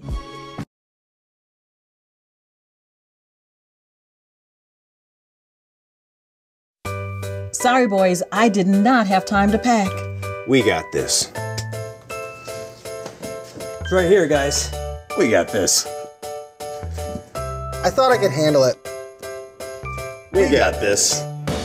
Moving doesn't have to be a hassle. Call us first at 2 Men and a Truck. No matter the move, home or business, we'll make it a smooth one. I forgot something. We got this.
One of the things you love about National Signing Day, and although some of the luster has been taken off by the fact that there are basically 2 signing days now, you have the early signing period and the traditional National Signing Day today, but is the amount of times that you run across. I feel like this is redundant, and most rational, well-reasoned, fair-minded, balanced individuals get this. But that's not what Twitter's for. That's not what social media is.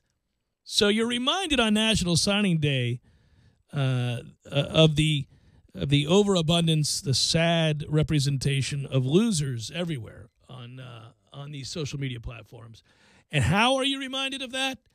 The second one of the guys they really wanted to sign with their team doesn't. or I should say, one of the guys you had hoped signed with your team goes to another, and you get a message from a member of that fan base letting you know that you can suck it or something along those lines. And if you have fun with it and click their profile, usually it's a scroll or 2 down, maybe 2, before you find them yelling at a 17-year-old who earlier in the day chose, I don't know, Arkansas or something like that. It's that guy. And it's always the best. And that's why you don't respond to those people. And that's why you know to have fun with them. But can you imagine?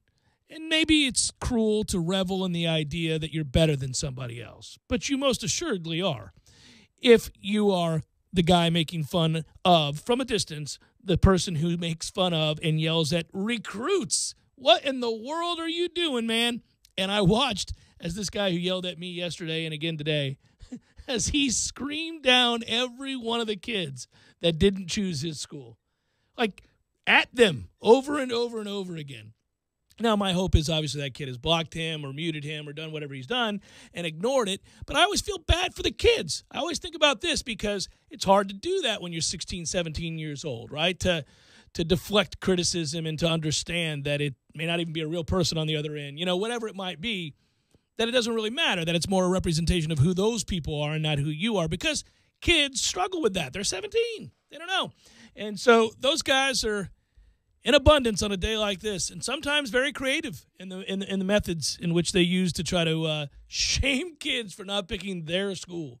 It's can you just imagine you're at that place in your life where that's like you woke up today. This is what you were going to do. Well, for a couple of signing days, I had to do some board monitoring for 24/7. This you is must a have long been. time You ago. must have marveled at the stuff you saw. Sure, and that was the advent Indeed. of TweetDeck too. Remember TweetDeck? I do remember. I mean, you can still use Yeah, I it, was but gonna I say, mean, when it yeah. really first came in, it was an app on. Well, you used it. It was good for work reasons. Like you could find multiple things happening at one time. Yeah. Now it's a lot easier just to use the web Twitter portal than it used to be, whereas TweetDeck used to be mandatory. I mean, you had to have it, especially if you were, writing something or covering a game. And so you're in the press box, say Dick Howser Stadium, and you wanted to keep a couple of things lined up because, a lot of times you have a few things going on in the beginning of baseball season. You got the basketball game going. It's at the same time as a baseball game, the same time as a junior day or some kind of camp. All these things tend to conflict. Spring football, too. So it was nice to have all those columns. But if you put a generic Florida State hashtag in one of those columns, you'd see the dregs of the earth. Oh. Every 4 to 6 minutes, you'd see one post and go, well, that guy sucks. What's wrong with him? What's he doing? I mean, is he sitting at a desk like he's a security officer or something? He's just watching monitors all day, tweeting at kids? Yeah. I mean, what do you people do all day? Yeah, it's like, nuts. what is your job? Well, that's just true in general for people that are on social media all day. But I would, but I just the imagine, vitriolic, where are they? You know what I mean? It's like, is it a cubicle in the middle of this building on the 4th floor, and then it's like the place time lost? I just wonder where they are sitting, because it's always about the basement of their mom's house. I get that, but that's not real. No. Like, these people are actually they're at in a the car working dealership world. or something, and they're waiting on some paperwork. I don't know. Or they took the day off. Well, yeah. There's that. Yeah, some people, a lot of regular-ish people Passionate, take the day Tom. off Call them for a passionate. day Take like the day today. off. Yeah. Well, maybe less so, though. I don't think it has the impact. That's one of the things that I don't like. Now, to talk about it responsibly, I really did like National Signing Day. It's more interesting for us this year because we weren't any good on the football field, right? You would think if you're good on the football field, well, yeah, early signing day, it might be like 2 or 3 kids rather than 8 or 9. And you're that you're in pleading on. for help. I mean, you're hemorrhaging, so you need some help. To the bitter end. You're Yeah. like, please, anything that's going to bring some relief. All right, option beta. What do you say, huh? Well, right off the bat, when we got that offensive lineman this morning, I was like, okay, all right, feeling better about that. It wouldn't ruin my day if he didn't come, but it's better that he did. This one does remind me of other signing days before the early signing period, just because usually it's around 4 to 5 kids that are deciding, or they got drama in their recruiting class. Now, we're not in on as many 4 stars, or 5 stars in that discussion as we're accustomed to. But even when signing day was completely for the 20 to 25 kids that you were going to bring in, there was usually only somewhere between 4 and 6. Jimbo had that pretty much on lock with early commitments, that it was just a formality for the most part. Yeah, it was Darius Washington that was trying Darius to think Washington out of West Pensacola. Yeah. When he said yes today, I went, okay, all right, that's a good start. He was one that all of the experts that cover Florida State seemed to be in unison in their thought that if they just had offered the kid earlier, this would have been no drama whatsoever instead of moderate level of drama before he committed. Well, and I'll just tell you this. If you had the opportunity to listen to yesterday's Jeff Cameron show, you may have known that was a young man looking at various places, but then you heard about ifollowthekiddies.com stamp. Yeah. I had already stamped That's true. Already stamped it. Now, that wasn't even a premium subscription there. That was just a That was one of those free articles. Free it's like, articles. ifollowthekiddies.com. I had already gold stamped Darius Washington to tell. Here's your sample of crack. Come and see us. Get you some of this right here. Here's a big stamp. It's the Jeff Cameron Show, 97.9 ESPN Radio.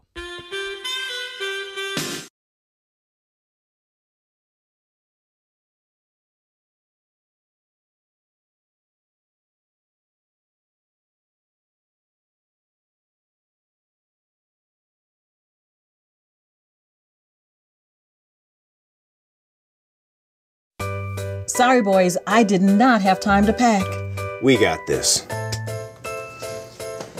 It's right here, guys. We got this. I thought I could handle it. We got this. Moving doesn't have to be a hassle. Call us first at 2 Men and a Truck. No matter the move, home or business, we'll make it a smooth one. I forgot something. We got this.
That I liked about last night and the way it played out is that Terrence Mann had the game that he did because if you recall during the press conference last year, Jim Boeheim noted after their double overtime loss.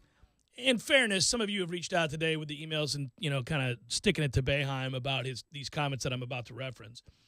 But if you go back and listen to how he said it, it's not egregious.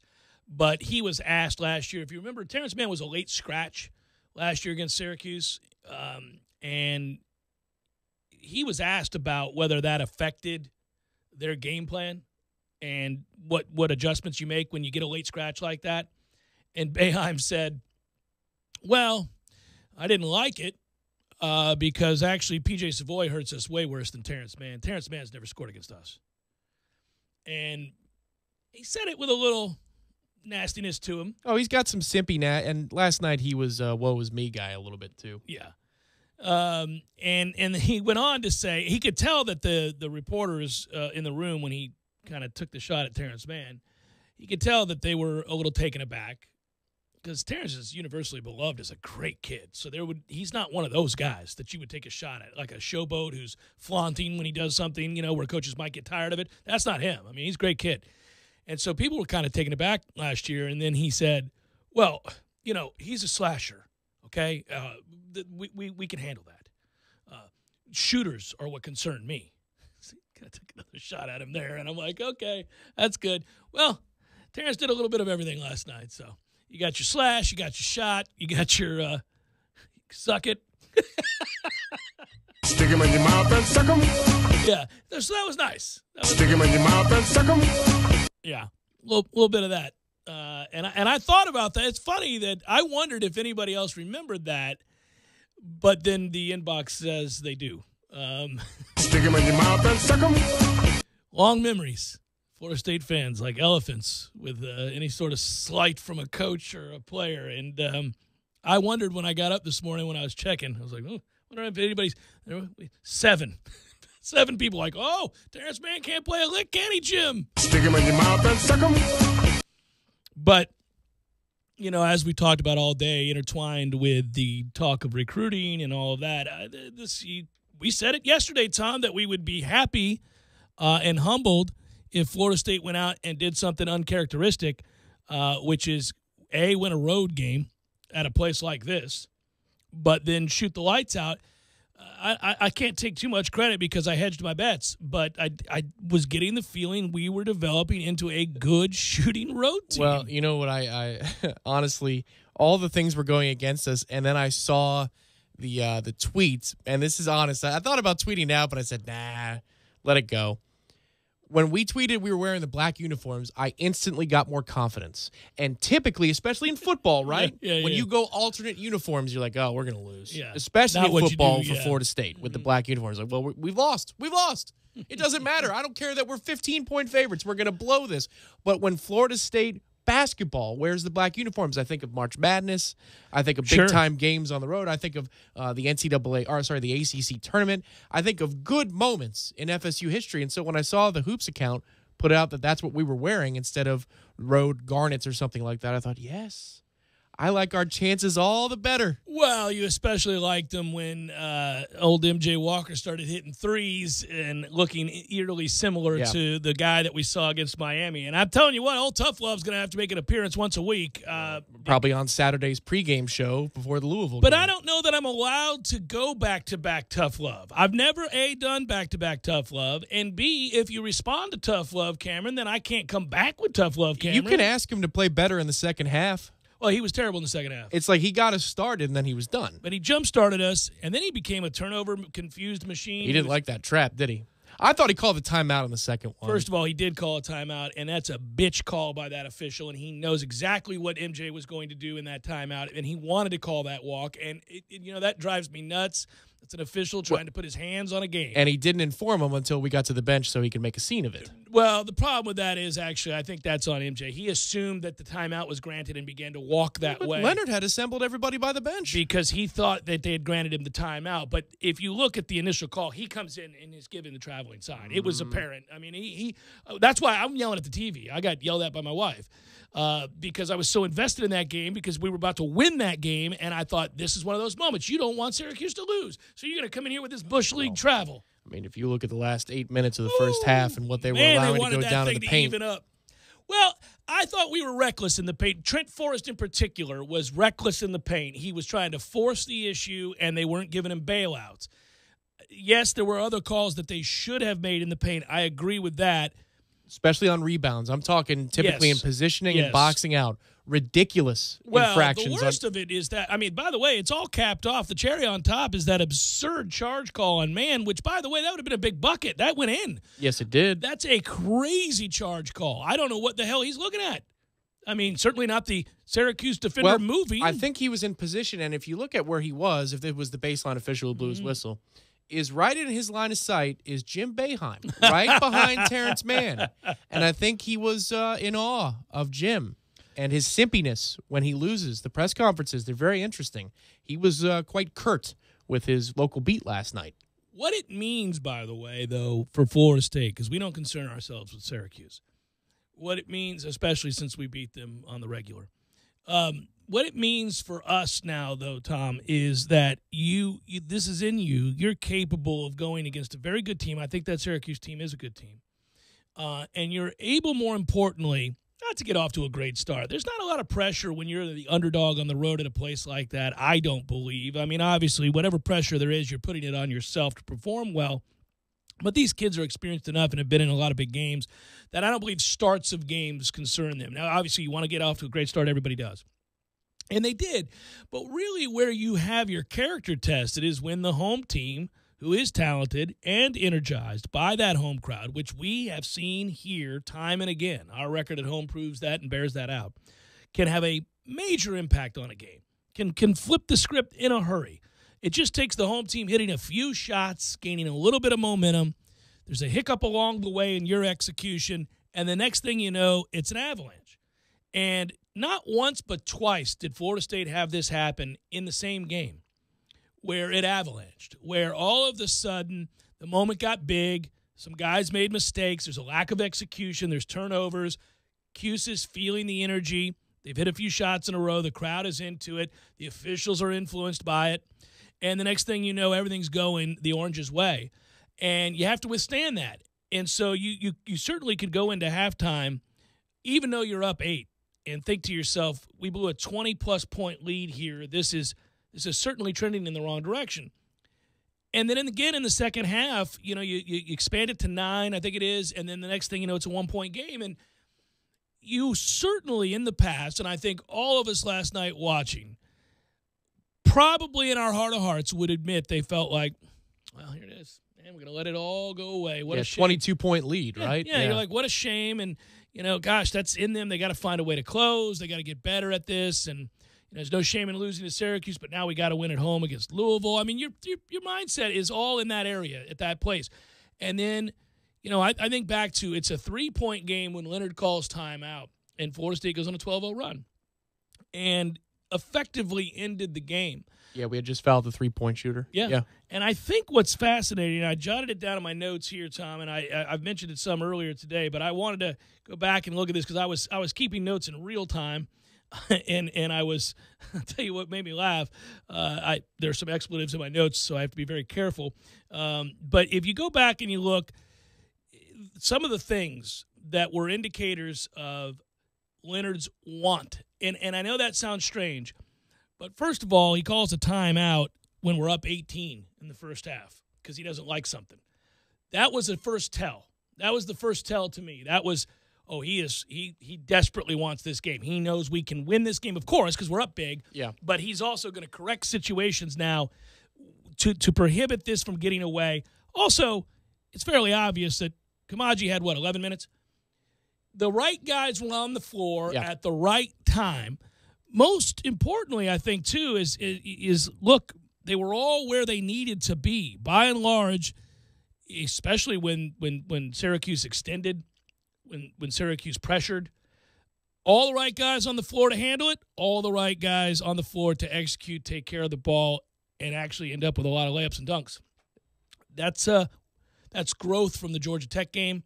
That's experience, wisdom, calm, patience, veteran leadership. On a night where you turn it over 21 times, it probably sounds crazy to say this, but I think it's part and parcel with the 25 assists that we had. Listen, man, go back in your mind as a Florida State basketball fan and envision us trying to beat pressure up the floor. The press. Oh, back in the day? Back in the junkyard. I mean, Sweet 16 type teams. Yeah. Struggle. We look like a bunch of hashtag you-know-whats trying to get up the court Not against anymore. the pressure. And it's been a long time since we've had big-time issues with it. In fact, I prefer when teams pressure us. Oh, I love it because we're so athletic. We're going to get something at the rim. Yes, we are. Yeah, we're going to get something at the rim. Yeah. And that's a sign of development, coaching, and also just recruiting more skill. But the poise we have in those moments, I'm reminded when we beat the press and beat their pressure, except for the MJ Walker sequence there in the second half. A couple times. He got this timeout the second time. I'd still be mad about the timeout, but yes.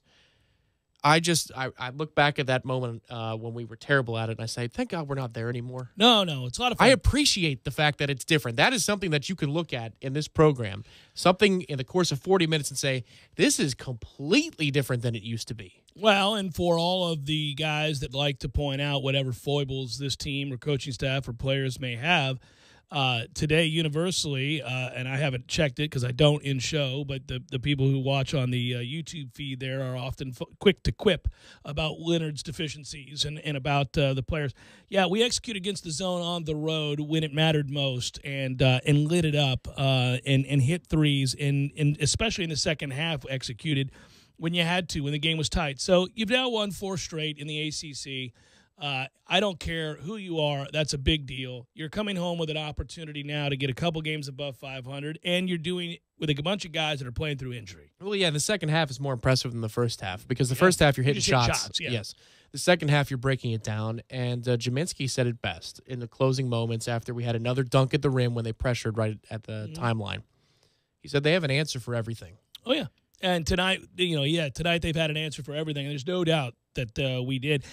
I need Jaminski to step up and be a little bit louder when he's watching obvious block charge calls go the wrong way. Yeah. We got one with Savoy in the first half, but yes. And we also got one in the second half that was a makeup call for all the times they screwed Terrence Mann. But that. Oh, yeah, he's on the way down. Yeah. Man, if he's on the way down, though, now you're just trying to cherry pick a call. So I'm okay with that one, even if it went the other way. Yeah, I'm just saying that they had. There's a sequence in which every time Mann's in the lane, they called him, and I thought, well, my man, at some point you're going to have to note that my boy is moving sideways here. You're going to have to call him. Yes, he is a slasher. That's what he does effectively. Really frustrating. And they try to call that flagrant on Kabengele, which is ridiculous because that kid is darting into contact 3 or 4 times last night. Well, if you are going to jerk your upper body into contact, I'm talking about elbows, I'm talking about shoulders and head. Yeah, my favorite part of that, you're going out of the natural path to the basket. But my favorite part about that is that he was emasculated. He attempted to do all of that. He got chucked down on the court. Kabengele didn't even extend arms. It's just his body is too much man for you. Mm-hmm. You couldn't handle it. You went flying like a child. It's too much man. Too much man. And it made him look like a little girl. It was beautiful. Okay, so Jamie was doing some extra work, and she was watching the game, but she's on her laptop back and forth. And as I've said, I'm quick to admit that I'm the most colorful watching basketball. Yeah. I mean, unlike any other sport, especially Florida State basketball. And the things I said when he was writhing in pain on the ground. I was like, good. Feel that. Get you some of that. She said, God, what's wrong? I'm like, that's what you get. Look at this replay. And I made her, I said, put your laptop down. Look at this replay. This is ridiculous. This is why I love Kabengele, though, because that's a big, strong man. And he was not having that nonsense. Come in the lane. You're going to dart into contact? No way. And then you fall and writhe in pain. You sit over there and think about what you've done. Mm-hmm. And the beauty of it was those officials want to go look at that. It's so abundantly clear that it's not a flagrant. And first of all, I'm offended there. I'm literally offended that they want to go look at that. That's why I was losing my mind. What are we doing? But then he goes and looks at it, and that one lead official's like, oh, yeah, well, there's nothing here. Let's go. That was the quickest review because ever, they knew. They looked at it. They're like, what are we doing here? Why are we even – we look like a-holes just looking at this thing. I don't even know how on replay he gets flung to the ground like that, honestly. Just that he's just weak. Too much man. Too much man. Too much man. Yeah, he's learned that lesson. I never meet again. Uncle Dikembe and the people around him say, listen, are paying him well. We got money for days. Yes, you don't have to go anywhere. Enjoy this college experience. Get your education. With every 3 he hits, and every time he showcases the multifaceted game he now possesses, he is taking one more step out of Tallahassee and into the lottery. I mean, the guy is really, really good, and I think we're watching the last of him. I think he's too good, and he's only getting better, and the more minutes he plays and the more we need him, the more we're going to see this exhibited time and again. So it's been a joy. I have my doubts. I think he might stick around. He really does enjoy this process. Well, he enjoys college. I like it. You sell it, buddy. Because I'm telling you, that guy's a first-rounder, and every time we watch him, you see something else. We were talking yesterday. I said, God, he's a great three-point shooter when he bothers. I wish they'd let him shoot more. And in rhythm, 30 feet, he don't care. Oh, and it's just no conscience. That's the thing I like about him. I mean, he's straight drawers. He's not having it. He's not worried about you. It's his game. He could use another year to gain more size, because then he goes top 5, man. Yeah. There you go. Okay, another year. Just imagine what he'd be in one more year. Playing with Edwards, That's a 1-2 punch. I'm all for it, buddy. I'm telling you what, it's going to be special, isn't it? How about a healthy Trent Forrest, Edwards, Trent and Forrest, Kabengele? senior year, Edwards, Kabengele, MJ Walker grows up and finds some consistency. Sure. It's a squad. Yeah, I like to live this dreamland too, buddy. In the immortal words of Matt Millar, championship. Well, let's just keep on keeping on. Front Row Knowles up next. Going to be a great show tonight. They got Mike Martin on. I know that. They got the great, I overlooked the great Tim Linnefelt. That'd be wrong of me. So Tim Linnefelt will be with him as well. But they also have got Willie Taggart's press conference. So a lot going on there. Mike Martin, Willie Taggart, and Tim Linnefelt all next on the Front Row Knowles. Looking forward to it. Good work out of you. It's been a busy day. Good work, Matthew. Thank you to Garnet Gold for doing the breaking news sponsorship today and supporting our coverage of National Signing Day, and to our friends at Bumpa's 349 for serving up some lunch on a busy day. Yeah, they helped us out big time. Bumpa's is delicious, and it was delicious today. We had a wide variety. Go check out that Jeff Cameron lunch menu, baby. It's over there, the JCS. It's even a picture of the caricature and all that, guys. It's everything under $10. Forget about it. What are you doing? You got to do it. It's the Jeff Cameron Show menu. Ask for that. That's right. They will. It's not the lunch menu. It's the Jeff Cameron Show menu. They'll race and grab it, though, by all means, sir. Be well. Have a good night. Talk to you tomorrow.